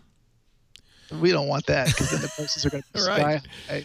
Johnny Jet. You go to johnnyjet.com and read his stuff. It's really useful, wonderful things. Get the app, too. It's his app of the week. And you can follow him on Twitter at Johnny Jet. Johnny, we'll talk again next week. Thanks for having me on. Thank you, Johnny. Leo Laporte, the tech guy. More calls right after this. Yeah, iPhone only. iPhone only. Did you tell Natalie to stop watching Netflix? She did. It's like she said she heard me say that the connection's not good, and tell she you realized about a brand new feature. She realized it right away, and she turned it off. But I think it was a little late. Yeah. You know what? Turning off the picture really helped, and it is a radio show, so that's fine. But I have a question for you, if I have a minute. You have as long as you want. So this week on my Facebook, I got a couple of messages saying that, there's someone using my pictures pretending they're me. What? And I know this happens all the time. Where? On Facebook, I got a private message from a person saying, go to this person's website or Facebook page, and all of a sudden, this guy named Richard Berryman, and it had all my pictures, my profile picture, and he said, and this woman sent me an email saying my wife is now getting a divorce because she thought she was talking to the person in this picture, and she was falling in love with him, which is, it's a compliment. It's heartbreaking that someone's getting divorced. And then I got another message a month ago with basically the same thing, but from a different name, and someone sent them $1,000 because they saw all my pictures. They're pretending to be me. Terrible. And they said they're in Malaysia. They're stuck. Can you? Oh, that's the worst. You make sure your Yahoo. Are you using Yahoo Mail? I do have Yahoo Mail, but I don't use it. Yeah, go check. Your Yahoo Mail's been compromised. No. They're just taking my pictures because check. Check. Check. I will. No, This is a well-known Yahoo Mail scam. Is they use your email address and they send emails out. I've had this happen to me, saying I'm stuck. Somebody stole my wallet. Yeah. That's a totally different thing. This is just a Facebook thing where they're using my photos that they've just taken off my page, which is open to the public. Right. And they created another. Every page. time that happens, you have to immediately send a note to Facebook. They have a page. But how do I know that? It doesn't say my name. They're using someone else's name. They're using fake names, saying, "Hey, I'm Richard Berry." Well, you just tell them, and with their software, they should be able to. Their facial recognition. Every time I go to Facebook, they say, "Do you want to tag this person?" They know who it is. You'd think. Why can't they learn us? You'd think. So anyway, I'm sure it's happened to you many times. No, it hasn't. Don't encourage it. Believe me, I'm not. If you saw my Facebook picture, you'd say, no, it would never work. You're a good-looking guy. Me, they see my Facebook picture, they want me to send them money. They go, you're not getting any money out of us. I'm sorry, that's terrible. I don't know how to stop it. Because you can't, because the pictures are out there. Well, and you're public, and you don't want to be private. I mean, you could stop it by being private, but that wouldn't help because you want to be public. You're using it to promote. Plus, they're already out there. So every time you find out about it, you just email Facebook. It's all you can do. But is there a way to Google someone's image? Yes. And then, yes. Take your image and drag it to Google image to Google search, search, and then it will search for your image. So Google image search is actually very cool that way. You can just drag an image over to it. Here, I'll show you. If you have an image, let me get an image here, and it will find similar images. So yeah, that's actually a really good idea. Hey, Natalie. Hi. Hi. How are you? I'm good. How you doing? I'm well, thanks. Thank you for letting us use your house. I'm sorry you can't watch Netflix. Mi casa es tu casa. Aww. Oh, I see. Yeah. Busted. Let me just show you if I can find a picture here. I will do. So, by the way, I was sitting next to a Turkish guy on the plane today, and I know you're going to Turkey, aren't you? Yes. So, we were talking about the safety, and he said, you know what, just stay away from, go to the touristy spots, but do not go to any like the locals hangouts. Good to know. I'll stay with the touristy spots. Obviously, you never go where the crowds are if there's like a big, riot or whatever. So here's an image. I'm dragging it to the search. Your video's off. Oh, well, never mind then. Leo Laporte, the tech guy. 8888. Ask Leo. We're going back to the phones. Talk to you, the people. Riley, New York. Leo Laporte here. What can I do for you? Hi, Riley. Did I push the right button? Did I say the right name? I did. Riley, New York. Are you there? How about Jane in San Diego? Hi, Jane. Leo Laporte, the tech guy. Oh, hi, Leo. How are you doing? I'm great, Jane. How are you? I'm doing fine. Leo, first I have to say that I'm the least technical computer person absolutely that you'll ever come in contact with. Okay, I'm prepared now. Knowing that, Okay. I do have a young girl who comes over who occasionally, I have a laptop, I have a MacBook, which is 3 years plus a couple months old. It has Snow Leopard on it, and my problem has always been that when I get I've had a lot of health issues, and when I get a CD from a doctor who tells me that this plays in any computer, I didn't even know how to put in the slot, but somebody helped me. And it's never been able to play any of the CDs that I get from doctors, and this is with the help of somebody else who knows a little bit more than me.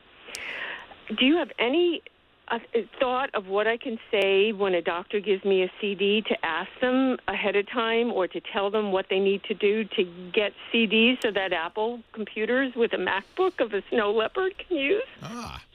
Well, a couple of possibilities. First question is, are you sure it's a CD, not a DVD that you're supposed to? Yes, I totally, it went in, and in fact, I'm out of the 3-year help thing. I hate to say that because I was ill. No, but I'm here for you. That's fine. Let me ask you a few questions so I can clarify this. Even if it's a DVD, it'll go into the slot. The question is it a DVD or is it? So these are MRIs. They're images on there. The first batch way back 3 years ago, that's what they were. Now it's an informational thing, and I'll tell you what it said on the thing when I put it in. It said to open F as in Frank, S as in Sam, P as in Paul, O, S as in Sam, X. You need to install Rosetta. That's what it said. Oh, lordy. I know, and then lordy. So it is designed to work on a Mac, but it has a very old program on it. And you don't want to install Rosetta. Rosetta was the program Apple used to ship with OS X. They stopped, thank goodness. They used to ship with OS X that would let you run really old Macintosh software. You could put it on there. You can download and install it, and it would run, but... would it leave me open to other things? Because I definitely don't want to... No, they probably... So what they did as a convenience, and you really should tell the doctor, can you update your software? Update the software. This is 10 years old. But what they did is they put a program that's probably proprietary, probably they own it, that will read those files. You might be able to open those files with something else. So examine the disk and see what it looks like. Are they .pdf? Are they .doc? What kind of files? You might even click some of the data files because it may be that the doctor, as a convenience, put a program on there that could read the files, a very, very old program, but you don't need it nowadays. You could just open them with something else. Could I ask you, though, is there a key that I could say? Because I think what happens is they have some kind of programmer who does all their CDs for this big university, because this is, I think, where I had the trouble 3 years ago. Yeah, just tell them, hey, dude, what can I say? Welcome to the 21st century. Could you please put something on there that works with modern Macs? With modern Macs? Yeah, they have something on there that only works with antiquated Macs. I see. Now, they probably also have a Windows program on there that will work fine, and that's why they don't get a lot of complaints. Right. And then they don't have people like me who want to watch the stupid thing, probably. But no, you should want to watch it. Why is he giving you a CD if you wouldn't want to watch it? Well, then when I asked them to send me something else, they said, well, we just do this as a courtesy, blah, blah, blah, blah, blah. You don't really need it. You don't really want to know. Yeah, and it wasted a whole. I actually did get a Apple person who felt sorry for me because I'm not going to pay $20. No, you could. Here's what you could do. You could download a copy of Rosetta and install He it. did say, though, I'll have to say this: the guy that I got, who was upper steps, I don't know how I even got him because they never let me get to anybody, and he was actually on my computer from Apple, though, and the whole bit. And then he started reading things, and it said something about that it really doesn't work well with Rosetta. It doesn't. It's because the software that they're shipping for you was not designed for Intel. It was designed for the old PowerPC processor, which Apple stopped shipping like 10 years ago. So they've never updated that, okay? But the Rosetta program will run it not well. You may not need the Rosetta program. What you need to figure out is what if you can see the files on that CD, other files besides that program, and if you can, then you may be able to open them with other programs. So the girl might be able to do that for you if she examines the CD. Sometimes on Macintoshes, the default is to turn off file extensions so you can't see what kind of files there are. So here's what I would suggest. You're going to have that FCSPOX program. But right-click on some of the other, is there a folder with data or something? Browse around through the directories on the disk. And if it's they may just be JPEGs or PDFs that you could just open. You don't need this special program for it. And with somebody who, she's not she's much better than me, but she's not, computer. No, she's not smart enough to have done what I suggest doing, but you can do it. Leo, no, you can. No, I believe in you. Jane, I know you can. No, Jane, don't say that. You can do it. I know you can. So here's the deal. When you put that disc in, there's a little icon pops up on your desktop, right? I guess. You know what? I got so bummed out when she left. You gave up before you even tried, Jane. You're a smart person. On other things, I have been in the past. You are. Just don't give up yet. That's all. And tell your doctor that, by the way, bloodletting is no longer considered de rigueur. He probably shouldn't worry about humors. And if he's feeling your skull to see what the bumps are, you tell him, go to a better doctor. This guy's living in the Middle Ages. Well, this is great to know. But the main thing I should say to them, when they give me a CD, does it run on Intel? Would that be Intel Max? Intel Max. Intel Max.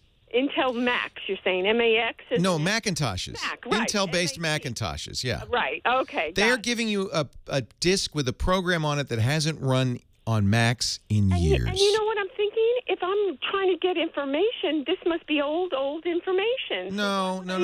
They have a little tool that makes this CD, and it puts all this stuff on there. The truth is, you probably don't need that program to look at the data. Okay. And if I say that to one of the girls who comes over, can we just say, hey, let's just browse through the CD and see if there's anything I can look at. I bet you there is. All right. Okay. Well, I basically wanted to know, though, just for the future, when I go to a doctor's office, what I can tell them, because they know nothing. They know less than I know, I think. Yeah. Well, that's impossible on computers. So you have a legal right to your patient records, to all of this data in a form that you can read. So if you really want to get mean about it, you could say, I demand that you give me this stuff in a way that I can read it. Okay. That sounds good. That sounds really good. This is the least... the least you can ask. Because I run into it every single time. Yeah. I mean, I bet honestly, there's a way if you open that disk and you root around in the little folders on the disk, just like your hard drive, but it's the disk, and root around in the folders, that there's somewhere something you can look at. Although I have to tell you, I did have that guy who was up the line in Apple, and he couldn't do it. And we were on the phone. But you can browse around in it. The problem, what it is, that program that they want you to open that you can't open without Rosetta, it's just a little slideshow program. It just takes the data and does a little presentation for you. I bet you. You could do it right now. Just don't tell anybody you're doing it. You can't ruin the CD. You can't damage it in any way. It's permanent. Just open it and look. See, the first time you open it, it'll say, please do. It'll tell you the same thing. Cancel out of that. Browse around in there like it's a hard drive and look for, just look for files you can open, like JPEGs, PDFs, docs. There'll be stuff in there. Well, I thank you so much. But as I said, the main thing I wanted to know, too, was just when I go to them and they start giving me a CD, if I say to them, does it work on Intel Mac? Yes. And if they don't know... They won't know. They're going to say, in fact, they'll lie. They'll say, yeah, probably. Yeah, it does. And yeah, it does. Say, no, it doesn't. It requires a PowerPC Mac. Nobody's made those in years. Who had like a whole school system, medical system? Is this UCSD? UCSD that keeps giving me these things. Okay, UCSD, they're listening on KOGO and Kogo. UCSD, update your GD software, will you? This is ridiculous. Your poor patients can't even see their documents. Get a clue. Leo Laporte, tech guy. Well, we called out UCSD. Get with the times, UCSD. I'm going to send him a bill. I didn't get the ad, but I'll get it next break. I think it's probably not unusual. They bought a package with the MRI scanner. They're not going to buy a new MRI every 5 years. So they bought a package. It came with it. There's MRI. You put a blank disc in. It goes, burns a disc, and you pop it in. If you ran it on Windows, it would run just fine. But it doesn't. It's nobody uses Macs, and so it's an old machine, and they haven't updated it. Cyrix. Well, let's put that in the show notes, and I'll mention it. I saw this before, but I wasn't going to tell her. Okay, go download this program and install this program, and then run, because it's not going to happen. Are these do they do this in an unusual format? These MRIs. This is but this isn't even for a Mac.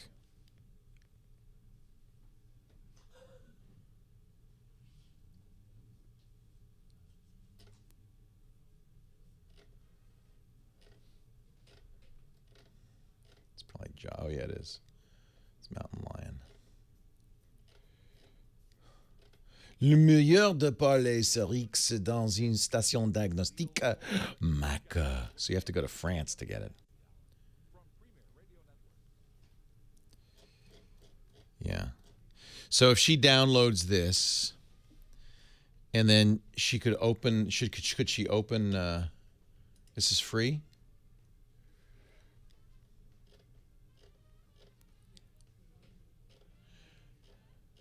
And then she could see all the stuff.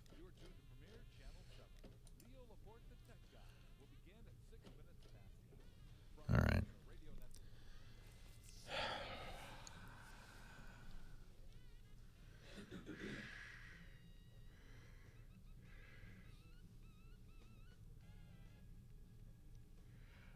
Uncle Big says she's just lucky they didn't give her a bunch of punch cards. Here's your data, lady. Enjoy.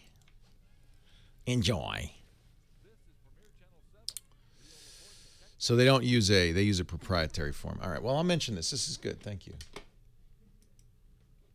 They're encrypted is why. It's .dcm files.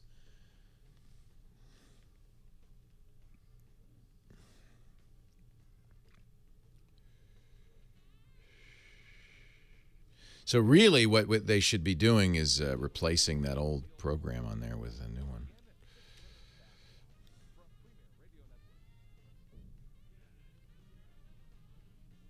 Oh, will it not work on Snow Leopard? Oh, yay.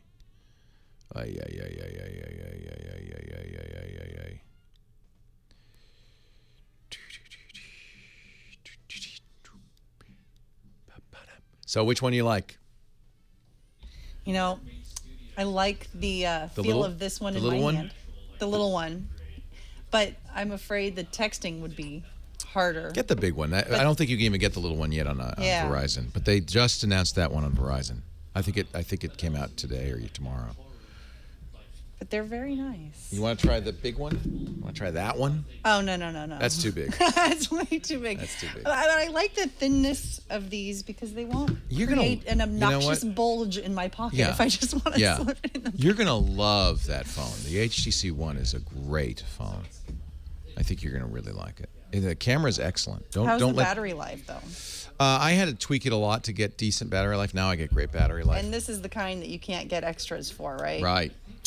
See, I carry around 4 do you? batteries. See, I do too. Okay, so you're that kind of person. I'm that kind of person. Then you should probably look at a Galaxy S4 instead, because that you can get batteries for.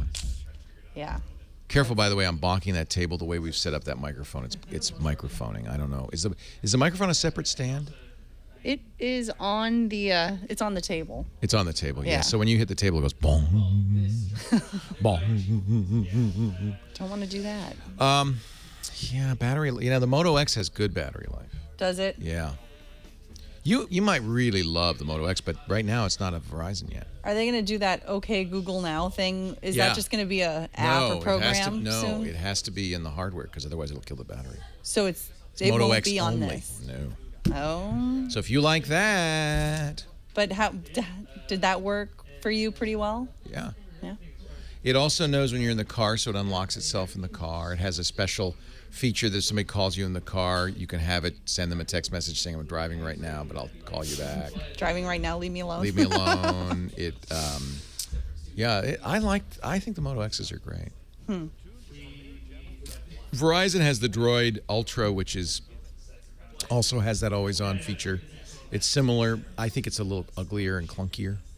But you could always look at the droids, the new droids, the Droid Ultra. Aesthetically, this is the most pleasing in my mind. I agree.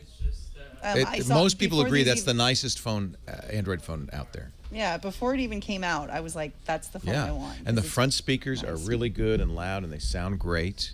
The camera is excellent. Moto X camera is not excellent. It's better than yours. It's better than the Thunderbolt, but not great. That's a great camera.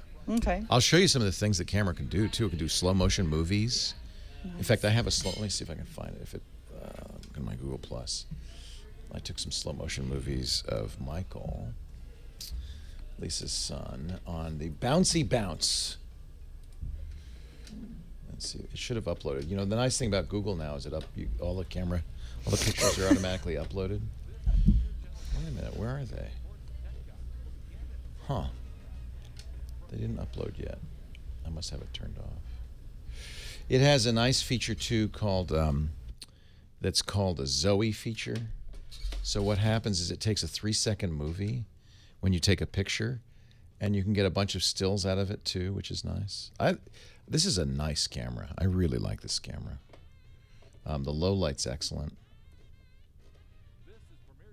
I might just have to suck it up and constantly have the thing on the charger like I currently do. Well, I can help you get the most out of it. There's this program called from Qualcomm called Snapdragon Battery Monitor, something like that will help. Okay. It's really the things that kill battery life on Android are just things waking up the screen, and you can fix that. Well, I'm a bit addicted too. You like that battery life, and you're always typing. I'm always. I saw you doing at that. Facebook and everything. Yeah. I think you might want to look at the Droid. Go over to the Verizon store and look at the Droid Ultra. Okay. Droid Max has really good battery life, but the Droid Ultra is very similar to the Moto X. It has the same chip. It has the same wake up thing. Okay. And much better battery life, but it's kind of ugly. Yeah. I like the Moto X. Well, we're sending it back, but I should get it for you and show you because it's in its box, but I can get it out. You can play with that. I know, it's hard now. There's too many choices. Well, I want to be like you and have one of everything. That's what I do. That's what I do. It would make life a lot easier. Uh-huh. Droid Max is the biggest battery of them all.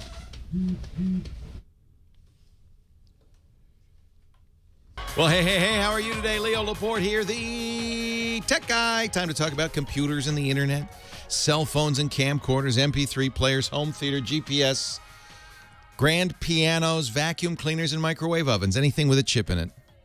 Actually, all of those things can come with a chip in them.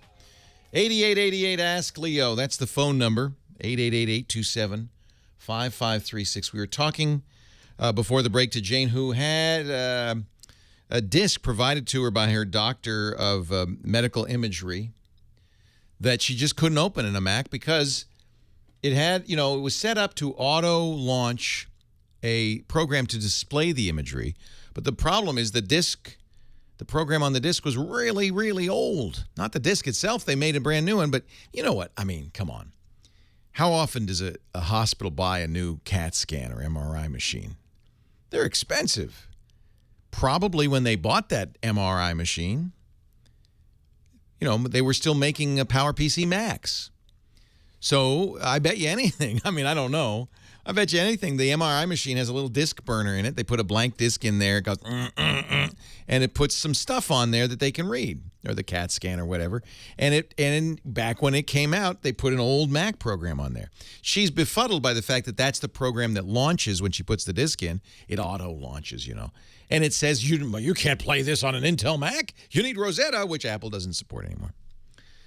Well, all you really need is a way to look at those files. And the chat room's really, I think, done a great job. They found a program that is free for Macintoshes that is designed for doing exactly this. In fact, the next generation, when the hospital gets a new CAT scan, this is the software that will come on the disk. So this is called Osirix, OSIRIX-viewer.com. And it's a Mac program designed to view on Macintosh, or I see they have an iOS version as well, to view these proprietary images that are spit out by the imaging machine. Now, it may or may not work on your computer, Jane, because it does require, looks like a fairly modern Mac, and you have you don't have Mountain Lion, but I bet it'll work. So try it. The good news is it's free. Probably because they make all their money in the hardware. I don't know. But anyway, this program will take a look at these DICOM images. And I think this is what's happening, is that on that disk, if you browsed around, you'd find images with a .dcm extension. It's a proprietary encrypted format that that ultrasounds, MRI, CAT scans, PET scans all put out. Bet you that disk is loaded with those images. If you downloaded and opened Osirix and then loaded the images from the CD, I bet you'd be able to see them all. So, and then tell UCSD, if you just put Osirix on there, we'd all be happy. So it's free from OSIRIX-viewer.com. But I'll tell you what, we'll put that in our show notes. TechGuyLabs.com. TechGuyLabs.com. This is a real problem in technology, which is it's evolving so much more quickly than anything else in life is, including our legal system, our legislatures, our Congress, our courts, and our medical imaging software and hardware. It's just boom, boom, boom. And so we get out of sync very easily. Enrique is in Huntington Beach. He's our next caller. Hi, Enrique. Leo Laporte, the tech guy. Hello, Leo. Hello, Enrique. What can I do for you? I have a question. I have two questions, but the first one is going to make you laugh hysterically, so that's a gift. Oh, I love that. Thank you. We have, at the office, we have some Windows 98 legacy programs. I told you you'd laugh. This is what I was just talking about, though. Those programs worked really great. They got somebody to write them, and there's not a huge demand for whatever it is they do. They're line of business programs, so they never updated them. Right, and one of them, they may have updated them, but whatever we have, your company didn't buy them. That's it. Right, yeah. And one of them is it will make you laugh as well, is the old academic tech that we use for some documents. Wow. So anyway, we got two other Windows 98 machines ready to take over if the one we have in production fails. But I have been unable to find a way to do an image backup. You remind me of my friend Steve Gibson, who has a refrigerator full, I think it's a freezer full of Palm visors, because he liked these old Palm handhelds so much, he knew that they would eventually become obsolete. So he bought like a dozen of them, and to keep them, the batteries working, he's got them frozen in cold storage so that when one dies, he could just pull another one out.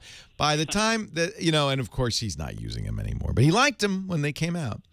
So you have backup, and you have backup sealed. And it just doesn't make sense for the low use to actually go and try to find replacements and all that. Just tell me one thing, Enrique. You don't work at a nuclear power plant, do you? No. Okay. No nuclear power.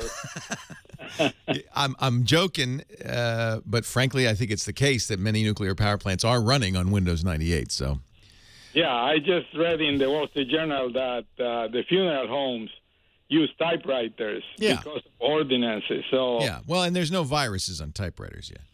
Right. So anyway, I looked online, and it seems to be that the latest Norton Ghost.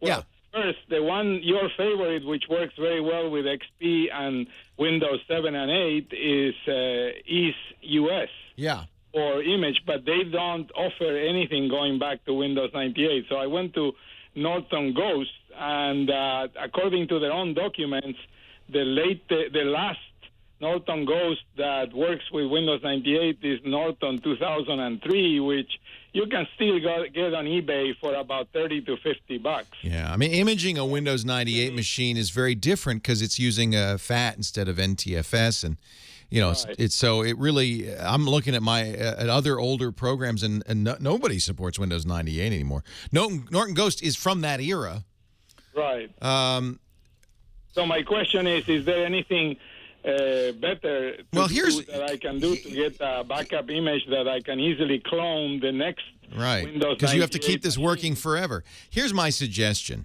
that you give up on Windows 98 and you start running it in a virtual machine on a modern computer. But the tech programs we have and a couple of other programs, I don't know that. No, they will, because what you'll be doing is you'll be running Windows 7 or even Windows 8, running a virtual machine like VMware or some virtual machine program that then will boot up Windows 98. Those old programs will think they're running in a standard Windows box, the Windows 98 box. They actually support Windows 98 OS? Of course, that's exactly why. They support all versions of Windows. So you install, now you'll need a Windows 98 install disk. You probably have one lying around. Yeah, probably. Yeah. So you can even use OneBox, which is free from Oracle. Install OneBox. Start it up. It'll say, what version of Windows? You say Windows 98. After it's done laughing, it'll say, give me the Windows 98 disk. It installs that. And then you're running Windows 98 inside of Windows 7 or 8. And you can install those engineering programs. They're running in Windows 98. And here's the beauty of it. You can make an image of that Windows 98 virtual machine just by copying the file. So you have as many as you need. So so if it goes down or the machine dies, you need to move it to a new machine. You just move that. You already have an image. The disk image that you're running Windows 98 in is an image. So VirtualBox, not OneBox. VirtualBox from Oracle. That'd be a good solution. Leo Laporte, the tech guy. Leo Laporte, the tech guy. This portion of the Tech Guy Show brought to you by GoToAssist from Citrix. If you're in IT or IT support, you got to know about GoToAssist. It allows you, of course, as you know, I'm sure, because it is the #1 remote access solution out there to remotely fix computers, mobile as well as desktop, from any device, mobile as well as desktop. But they've got the new ticketing software and the remote monitoring. I mean, it is great. If you're in IT, software support, you got to find out about GoToAssist. Visit GoToAssist.com. Use my name, Leo, for a 30-day free trial of all 3 modules. So lovely. We were talking to Enrique about how do you run Windows 98. And he actually is maintaining old Windows 98 machines just to run this specialized line of business software that requires Windows 98. And, I would absolutely see if you can run it in virtualization. Windows 8 has that built in. But you can also download. Microsoft offers Virtual PC for free. And I just checked VMware Player, which is also free from VMware. Will run Windows 98. They'll run Windows 95, DOS 6, Windows 3.1. So if you had, say, a Windows 3.1 program, maybe Commander Keen and the Planet of Lost Airmen game, and you wanted to run that old Windows 3.1 game on your Windows 8 machine, you just run it in virtualization. And I think it's a safer way to run it, especially if you're going to put it online, because Windows 98 is not being patched. It's got lots of horrible bugs. Windows 8 Pro will support this for free as well. Duke Nukem, the original. 8888 Ask Leo from Covina, California. Andrew's next. Hi, Andrew. Leo, how's it going? It's going great. How are you? Not too good. Having some problems with my external hard drive, Seagate 1 terabyte. What's happening? Clicking noise. I'm having clicking on the external hard drive. Yeah, that's usually a sign of imminent failure. Is it operating slowly? No, actually, what's going on is that I connected to my laptop. It makes the USB connection always on my Windows PC, but then it doesn't pick up the hard drive. Yeah, because it's dead. That would explain the clicking noise. Okay, so I went ahead and called Seagate. Obviously, I do have tons and tons of Seagate, files. really? Did they help you? Did anybody at Seagate answer the phone? They helped me, but they're going to charge me an arm and a leg. Yeah, just buy a new hard drive, dude. Is there something on that hard drive you need?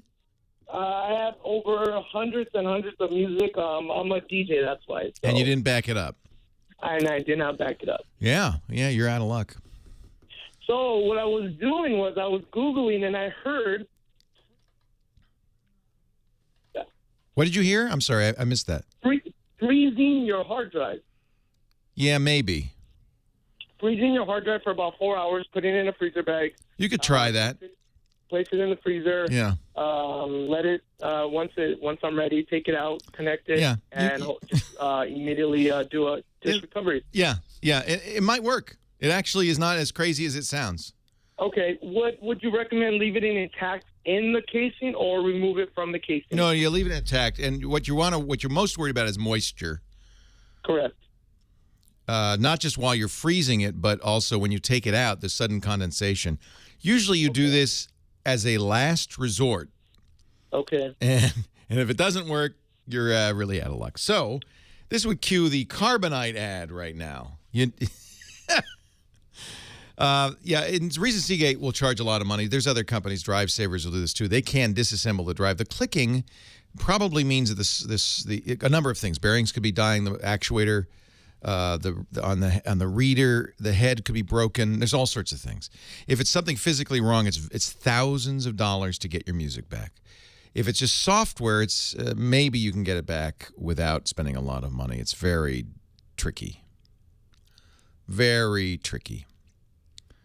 And 4 hours isn't enough. I mean, if you're going to try this freezing thing, leave it for a day or two. Really make sure it's frozen solid.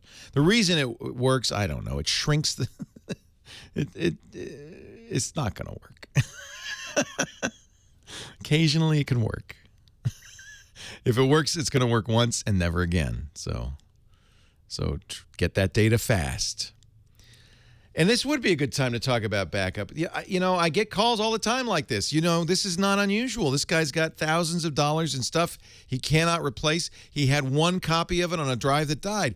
Drives die. Computers fail. Fire, flood, tsunami, earthquake. Disasters happen. That's why you got to back up your data. Now, I know it's a pain. That's why I recommend and use Carbonite backup for a couple of reasons. It's automatic. I don't have to think about it. It's continuous, so when I add files, I put a new music cut on my hard drive, backs it up. And it's unlimited backup off-site. That's really important if you're really planning for the worst. If there is a fire, you don't want to have your backup sitting next to the computer. You could lose it all. So off-site. There's some advantages to off-site. It means you can log on to any computer, get your stuff. You can email files from your it's true cloud storage. Best of all, flat rate. Whether you're a business or an individual, one low yearly fee for all the data on those drives or on that network. It starts at $59.99 a year for everything on a single computer. Could have saved his buns for less than $5 a month. Try it free. Go to Carbonite.com. Use my name, Leo. You'll get 2 weeks free No credit card needed. Just my name, Leo. If you decide to buy, you'll get 2 months with purchase. Small businesses too. Carbonite. You got to back it up to get it back. Do it right with Carbonite. I hate to sermonize. I hate to preach. But, it's so expensive. What this guy's looking at is $3,000 or $4,000 to get his music back. Please do a backup. And do an off-site backup. Bob in Santa Barbara, Leo Laporte, the tech guy. Hi, Bob. Hey, Leo. How are you? What can I do for you? Well, my wife's going to Italy, and I'm trying to figure out what to do with the phone thing. I've been reading about, there's a couple of them, I think, cellular abroad and wireless.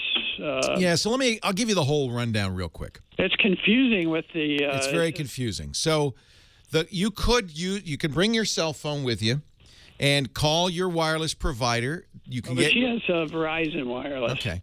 iPhone. Okay, hold on. Just keep listening. So you can bring your cell phone with you.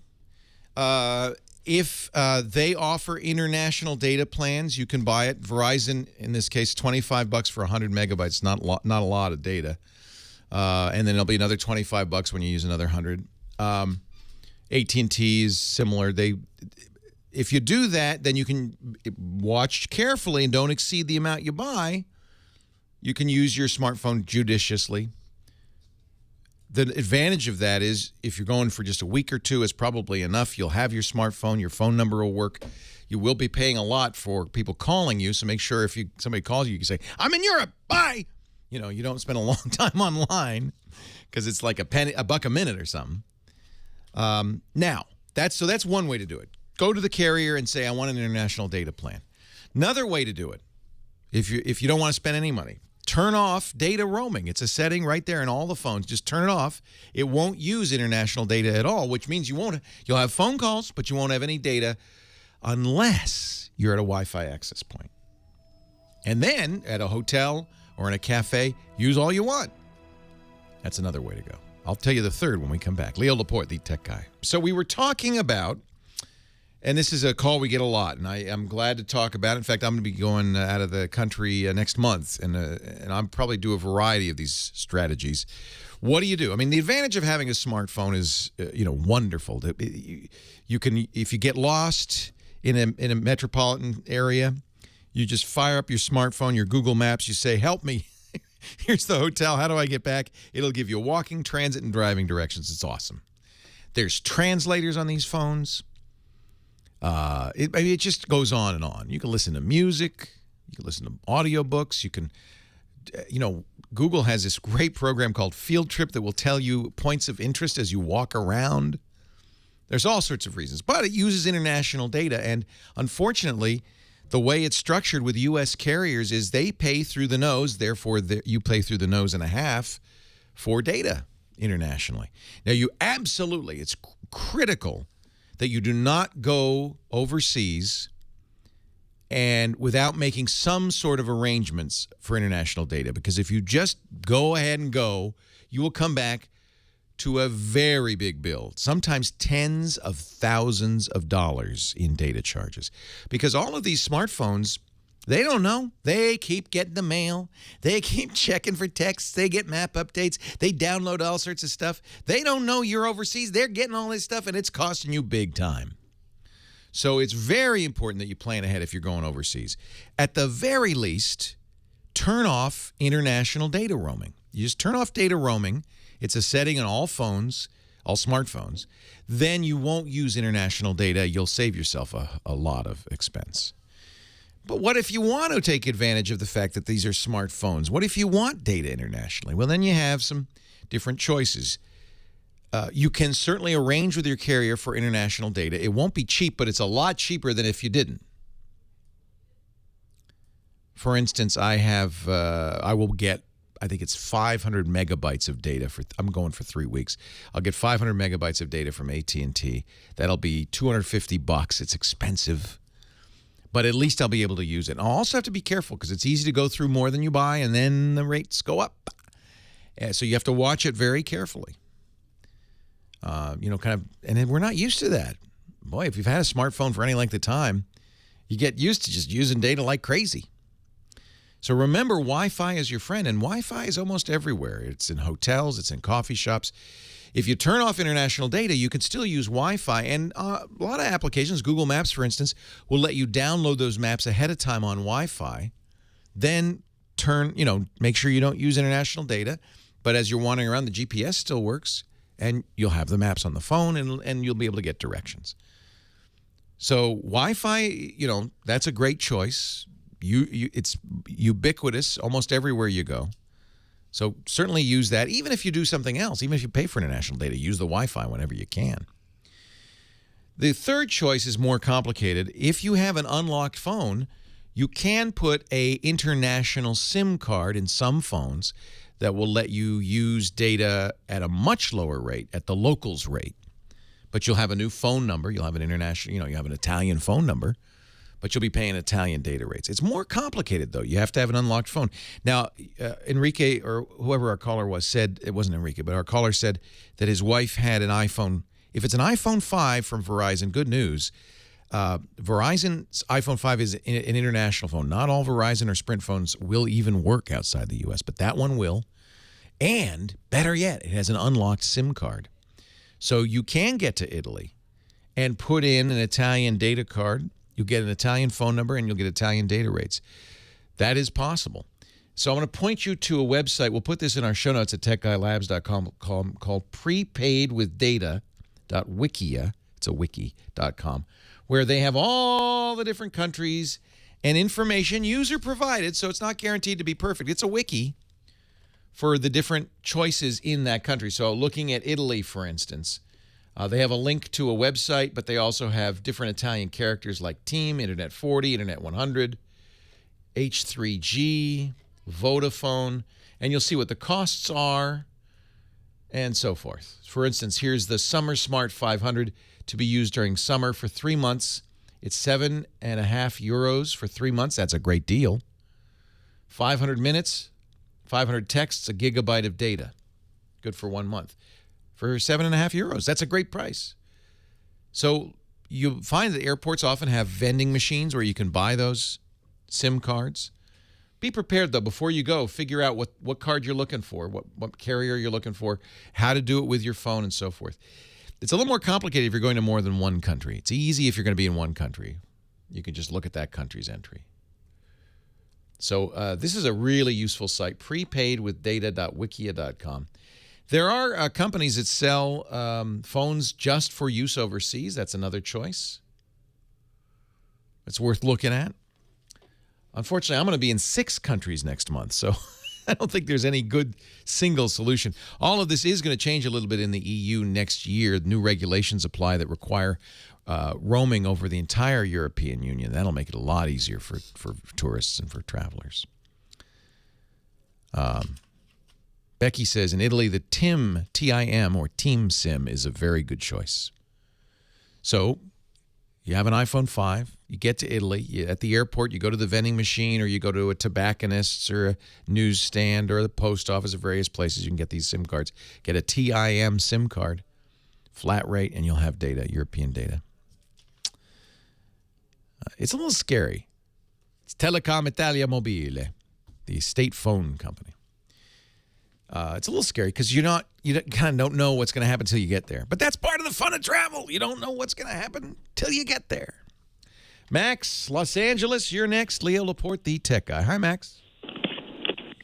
Hello, Leo. Before you go on your trip, I have a question for you. I hope you can help me. Okay, well, I'm not leaving yet. No, I'm gone. I'm out of here. See ya. Okay. Oh, no. Okay, go ahead. I have a 2009 iMac running Mountain Lion. Mm-hmm. And iMovie no longer allow me to import videos, and in addition, it is running very strange. It doesn't show all the video files, and it's running really slow. That doesn't sound right. What version of OS 10 you said? Hello? Boom, boom. I've never heard that sound before, but it's the sound of a caller disappearing. I guess he went to Europe. So iMovie comes with your Mac. But here's the good news. If you're running a late version of OS 10, one with the App Store on it, You can uninstall iMovie, run the App Store, and it'll say, well, you should download iMovie. You own it, and you can get it again. I think you need to reinstall is what I'm saying. Something's wrong with iMovie. He said Mountain Lion, then you should be able to just start over. Sometimes that happens. You know, whoever said computers are reliable? Not me. Not me. Let's say hi to Arlene. Hi, Arlene in Temecula. Leo Laporte, the tech guy. Yes, I have a problem with computers. I'm on dial-up, believe it or not. We have no cable service in this area. How frustrating. I know, and it's so slow. I'm on with AOL dial-up, and sometimes it takes 2 minutes just to open an email. I mean, literally 2 minutes. You're living in the 90s. How exciting. I know. So, You've got mail. Someone gave me an almost brand new HP laptop, and then I also have an IBM ThinkPad with Wi-Fi on it. However, neither of them apparently have built-in dial-up. No, you need a modem. I know. You remember modems? You can buy apparently a 56K dial-up modem, but I'd like to get away from AOL with. Yeah, hold on a second. Let me see if I can help you. Leo Laporte, the tech guy. Boom! I've never heard that sound in my life. I don't know what the hell that means. But he's back. It went pong. Do you know what happened? He just disappeared. I have no idea. Well, he accidentally. He hung up. Hung up. Yeah, he's called back though. Oh, okay, good. I'll get him back.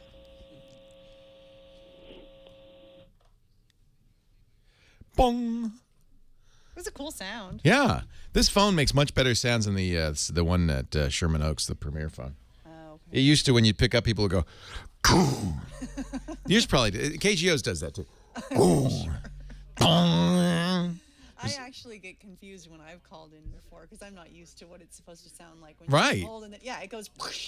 Yeah, it's this big loud sound, and people sometimes go, "What the hell was that?" Yeah, they come on, they go, "What? Hello? Something weird happened. Something exploded." Yeah, but this one's very pleasant. This is the Telos VX. It's much more modern. When I pick them up, there's a nice, pleasant tone, and obviously when they hang up, there's a nice, pleasant tone. Was Joe Talbot here hooking all Yes, he was. Up? Yeah, you remember Joe? I do. You worked at KGO long ago. He hasn't been there in ages. Has he? When did he leave? He was there when I started. Okay. So, what do you do now? Everything. Do you work at KGO? Yeah, I work in the newsroom. Oh, that's right. Yeah. That's right. Are you a producer? I'm a little bit of everything. You do it all? Are you on air? No. They don't let you read the news, huh? No, they don't let me read the news. You know, anybody can read the news. I don't know. I might mess things up. No, you wouldn't. Come on. Come on. We had some PSAs that some of the news anchors were having a hard time reading this week. They were stumbling around, huh? Well, it was because of somebody's name. Yeah, somebody wrote, tongue twister or something. No, it was a pianist. Okay, right there you got a problem. Right there, you're starting with a problem. So, did you want to get into broadcasting? Was that your goal in life, or yeah, I decided that. You stumbled into it. 6th grade. Oh, how cute! I want to be on a morning radio show. Oh, and have you done that yet? No, I've always been in the background. Oh, this is the most exposure I've ever had. It's a horrible business, radio. It is. Time to get out of it. I know it's but good. You're get some airtime here. You deserve it. Yeah. Yeah.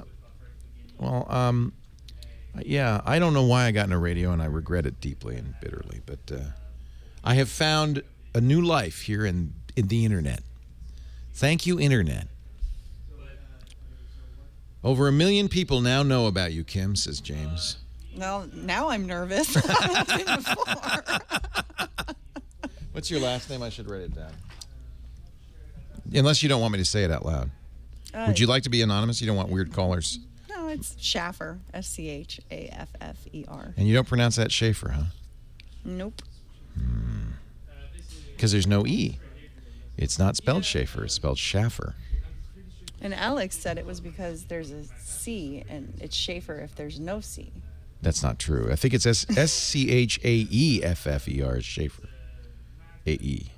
Right? Isn't there a... No. Why are you listening to Alex? Because he's the one who let me in. Oh, your name is Schaffer, not Schaefer. Well, a lot of people named Schaefer spell it S-C-H, so I don't know. Including the theologian Francis August Schaeffer. I don't correct people when they say Schaeffer. I don't care. But I'm going to say it right. But my your dad apparently would my care. Grandmother. She would care. My dad's mom that I never Well, met. She was not happy when people said Schaeffer. I was mispronouncing Heather Hamann as Heather Heyman, and she finally corrected me. Yeah. Well, that's a good thing. So, Debug One says you should call Armstrong and Getty. They need to replace Dominic. That's a conservative talk show, isn't it? Yeah, see, you're not gonna make it in radio if you're a liberal. Forget it. Forget about it. Okay. Live read for Carbonite. Thank you, sir.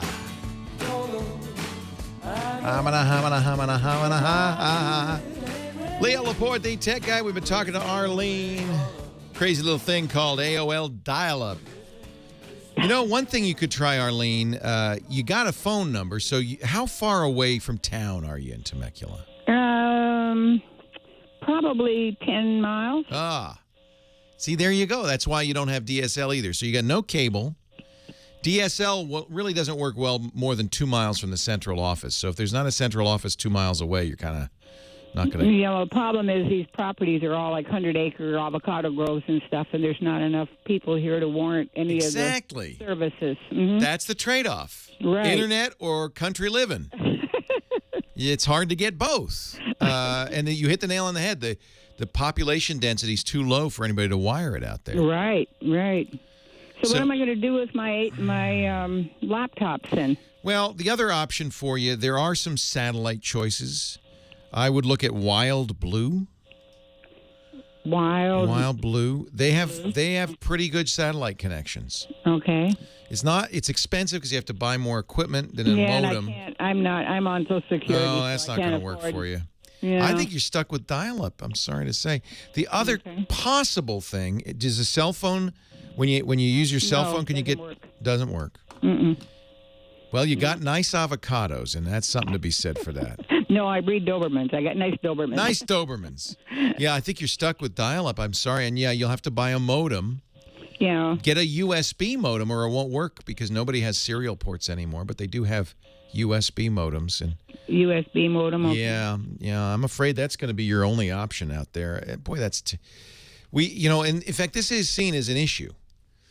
Back in the Depression, there was a big issue about people not having electricity in rural areas. Same problem. No private industry is going to run telephone poles all the way out 50 miles for one person. There's just no money in it. So we had a rural electrification project. It was part of President Roosevelt's Depression era, stimulus, and they wired everyone in the country. It was a huge effort and very expensive, but well worth it. And I do think our own FCC is aware of this. They have a national broadband plan.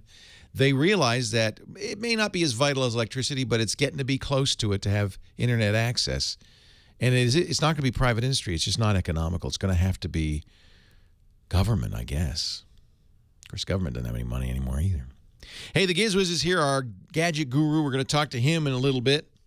Dick DeBartolo is here, Mad Magazine's maddest writer, and the GizWiz. We call him that because he's a fanatic about gadgets and gadsmos. Hello. Yeah. Hello, Dickie D. I'm good. How are you? I'm well. What have you brung us? Well, next weekend, Labor Day, and then... Wait a minute. Next weekend's Labor Day? Yeah, How did that happen so fast? Yeah, tell me about it. It was just summer a minute ago. I de-winterized my boat, I think, on a Thursday. Well, I guess I got to trade in the white shoes. Oh, well. Yeah. Well, you have another 8 days. Okay. Yeah. I'm going to wear white shoes for the next 8 days. College kids are gone, but the little ones will be on their way back to school. So I have a couple of little fun gadgets for... You can bring R2-D2 to school with you now? You can bring R2-D2 to school in the form of a little thermos lunchbox. Oh, how cute. Who is actually looks like R2-D2 and 100% PVC free foam insulation. And that little has lights on the top. I love it that every- it sounds like art. Oh, yeah, it's very clever. And then it plays for about 7 or 8 seconds, and then it automatically goes off. I hope so, or the teacher's going to go off on you. Yes, Yeah. exactly. And then Thermos has another thing that it's great for kids back to school, but actually anybody who carries lunch to work. It's their Vacuum King insulated food jar, so it holds 16 ounces and a big mouth for putting. They used to call you the big mouth. Big mouth food jar. That's my name. Yeah, exact. That was it. Don't give But it that up. was Leo will eat it. Here goes Big Mouth food jar again. But what's neat about this is it has an interlocking cap, and within that cap is a full-size folding stainless steel soup spoon. No, it's great. So there's nothing worse than taking a hot meal, stew or something to work or to school and then go, I don't have a spoon. Oh, no one packed a spoon. I don't have a spoon. So the spoon is built right in, and so it's very clever. And that guy is stainless, so that's $27. And the R2D2 lunch sack is $17. So not bad. That's good. So, yeah. All your kids are gone, right? Your kids are back to school? You know, when you're in college, you don't so much pack them a lunch so much anymore. No. You pack them a suitcase of money. Yes. How did you know? And even that's not enough. I don't know. Henry, yes, the big suitcase, that's for tuition. And this little suitcase, that's all $100 bills. That's for incidentals. I actually went to the dining hall where he's going to be eating at the University of Colorado Boulder. It's like a food court. They have different stations for Italian, Chinese. I never ate so good in my life. This kid's going to gain 100 pounds. Well, he could use it, right? He's kind of skinny, yeah. Yeah. Okay. No, we moved him in. Jennifer went out with him, moved him in on Thursday. Friday night, he was already at a party. So I think his education's going swimmingly. He's studying catering, isn't he? I think he's studying girls, but I'm not sure. I don't know. We'll wait till the report card comes out. And then we'll know. But I know Henry. He'll be writing you pretty much daily. Yeah. You know what? He literally told Jennifer. He said, "Okay, I'm now going to begin the rest of my life. It's over between us. See ya." Nice. Oh, that's good. That's good. Perfect. I said, "Don't worry. We'll hear from him as soon as he needs money. It's okay." Yes, exactly. There's always that family link, isn't there? Go to gizwiz.biz. That's Dick's site where you can... She texted me. She said, "You won't believe what he told me." It's over between us. Gosh. She said he didn't say it in a mean way. It was very matter of fact, but he was pretty clear. Today, I am a man. Gizwiz.biz, that's Dick's website. That's a place where you can go to win an autographed copy of Mad Magazine. All you have to do is play the What the Heck Is It game, a close-up picture of some gizmo or gadget. If you can identify it, you're in the running for 12 autographed Mads. If you can't, but you make up a good fake answer, you're in the running for 24 autographed Mad Magazines. Perfect. You bet off getting it wrong. And Dick, stick around. The Giz Fizz is coming up right after this show. It will. And Dick, of course, does a great little podcast called The Giz Wiz with me, oddly enough, every Tuesday on are you twit.tv. that other person? I'm the guy feeding you the straight lines. That's me. Okay. Good. Thank you, Dickie D. Happy anniversary, by the way. Yesterday was your anniversary? Anniversary 1 year. Thank you so much. That's a nice thing. That's cute. Thank you. We do this show every weekend right here. I hope you'll stop by and get your questions answered at 8888 Ask Lee. I want to thank Kim Schaffer filling in for Heather Hammond today. Nice job, Kim. Thank you. We had great calls. Nathan Straighton at the controls and our musical director. We do have a website, techguylabs.com, where you'll find the annotated versions of my answers, all written down carefully for you by James DeRuvo, and then written down again carefully for you by Josh Windish. And one of the things Josh does, which is great, we have audio and video of every show going back 1,007 episodes. That's practically the stone. That's back Windows 1.0. They're all there. You can watch the audio, watch the video, listen to the audio, and go question by question. So if you've heard something, or this is even better. If you heard something and you said, "Leo, you're wrong," you don't have to yell at the radio anymore. You can go to the website, comment, add your 2 cents worth, and I appreciate that. Don't think I'll be mad. I'll be thrilled. I get corrected all the time. That's why we have kids, right? And I'm used to it now, and it doesn't hurt nearly as much as it used to. But we do appreciate it because that makes the website so much more valuable for people who want to find answers. They can go there and search. And it's always free, always available. No subscription necessary. TechGuyLabs.com. Hey, thank you for being here. We'll see you next time. Have a great Geek Week. Leo Laporte, the Tech Guy. Well, that's it for the Tech Guy Show for today. I'm Leo Laporte. Thank you so much for joining us. Don't forget, the Tech Guy is just the tip of the iceberg. We do nearly 30 shows now on the Twit Netcast Network, and you'll find them all at twit.tv. We talk about Windows on Windows Weekly, Macintosh on MacBreak Weekly, iPad on iPad Today. You get your daily dose of tech news from Tech News Today, and our weekly roundtable show, This Week in Tech. It's all at twit.tv. And I'll be back next time with another great Tech Guy podcast. Thanks for joining me. See you next time.